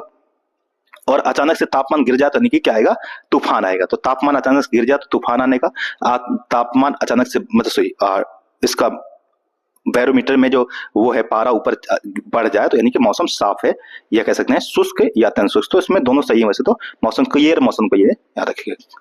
और गिरने को क्या कहते हैं, स्टॉर्म, तूफान आने का। घड़ी में प्रत्यास्थ क्वार्ट्ज क्रिस्टल जो घड़ी में यूज किया था, शुरुआत में आया था, तो ये कैसे होता है, सिलिकॉन डाइऑक्साइड, इसका यूज किया जाता है। सौर स्थिरांक कितना होता है, तो एक बार देखिए 1.36 किलोवाट पर मीटर स्क्वायर होता है, तो इसका नियरेस्ट क्या है 1.4, तो option number B. God particle क्या कहते हैं, तो आप जानते हैं गॉड पार्टिकल का साइंटिफिक नाम क्या है, हिग्स बोसान है, तो गॉड पार्टिकल को हिग्स बोसान कहते हैं। एलईडी के बारे में कौन सा कथन गलत है, तो इसमें पारा का उपयोग नहीं होता है और इसमें इसकी कम खपत होती है, इसमें ठीक है अधिक आयु होती है इसकी, ये सही है। इसका ट्रैफिक में उपयोग किया जाता है और पारा का उपयोग होता है, यही गलत दिया है, इसमें पारा मरकरी का यूज नहीं होता है, ठीक है। तो इसका आंसर जो सी है वो याद हो जाएगा, इसमें मरकरी का यूज नहीं होता है, ठीक है। इसके बाद नेक्स्ट क्वेश्चन है, अंतरिक्ष विज्ञान पर अनुसंधान एवं विकास का श्रेय किसको दिया जाता है? तो आप जानते हैं विक्रम साराभाई जो है इनके द्वारा ही इंस्को पार जो है उसकी स्थापना की गई थी। फिर 1961 में इंस्को पार की स्थापना होती है। फिर 1969 में इसरो की स्थापना होती थी। इसरो के फाउंडेशन में साराभाई जी का जो है बहुत अहम योगदान है। ठीक है, तो याद रखिएगा। तो ठीक है, तो इसरो की स्थापना में ठीक विक्रम साराभाई, ठीक, और बाद में इनको पद्म विभूषण से सम्मानित किया गया था। ठीक, तो इसरो के फाउंडर माने जाते हैं। अब वही परमाणु कार्यक्रम जनक किसको माना जाता है? तो होमी जहांगीर भाभा को माना जाता है भारत में। ठीक है, और सत्येंद्रनाथ बोस ने क्या किया था? आप जानते हैं कि जो फिफ्थ स्टेट है मैटर की, बीईसी कहते हैं, बोस आइंस्टाइन कंडेंसेट, उसकी खोज की थी। और एसएस भटनागर जो है इनका भी काफी बड़ा योगदान है। ठीक है, ये भारत के प्रयोग शोध कार्यक्रम इनको माना जाता है। इनकी सीएसआईआर की स्थापना में इनका की स्थापना में इनका अहम योगदान है। और इन्हीं के नाम पर एक पुरस्कार भी दिया जाता है, भटनागर पुरस्कार। ठीक, अगर भारत का पहला उपग्रह आर्यभट्ट बताया था 1975 में छोड़ा गया था, तो आंसर 19 अप्रैल 1975 ऑप्शन नंबर। तो इस तरीके से दोस्तों हमारा आज का ये पूरा वीडियो खत्म हो गया। जितने भी फिजिक्स के क्वेश्चन थे मैंने यहाँ पे कवर कर दिए। दोस्तों वीडियो अगर पसंद आया हो तो कृपया करके शेयर सब्सक्राइब कीजिए। बाकी के जो हमने अभी तक सीरीज हमारी स्टार्ट है उसको भी देखिएगा, आपको काफी ज्यादा फायदा होगा। जय हिंद, धन्यवाद, पढ़ते रहिए, बी मोटिवेटेड।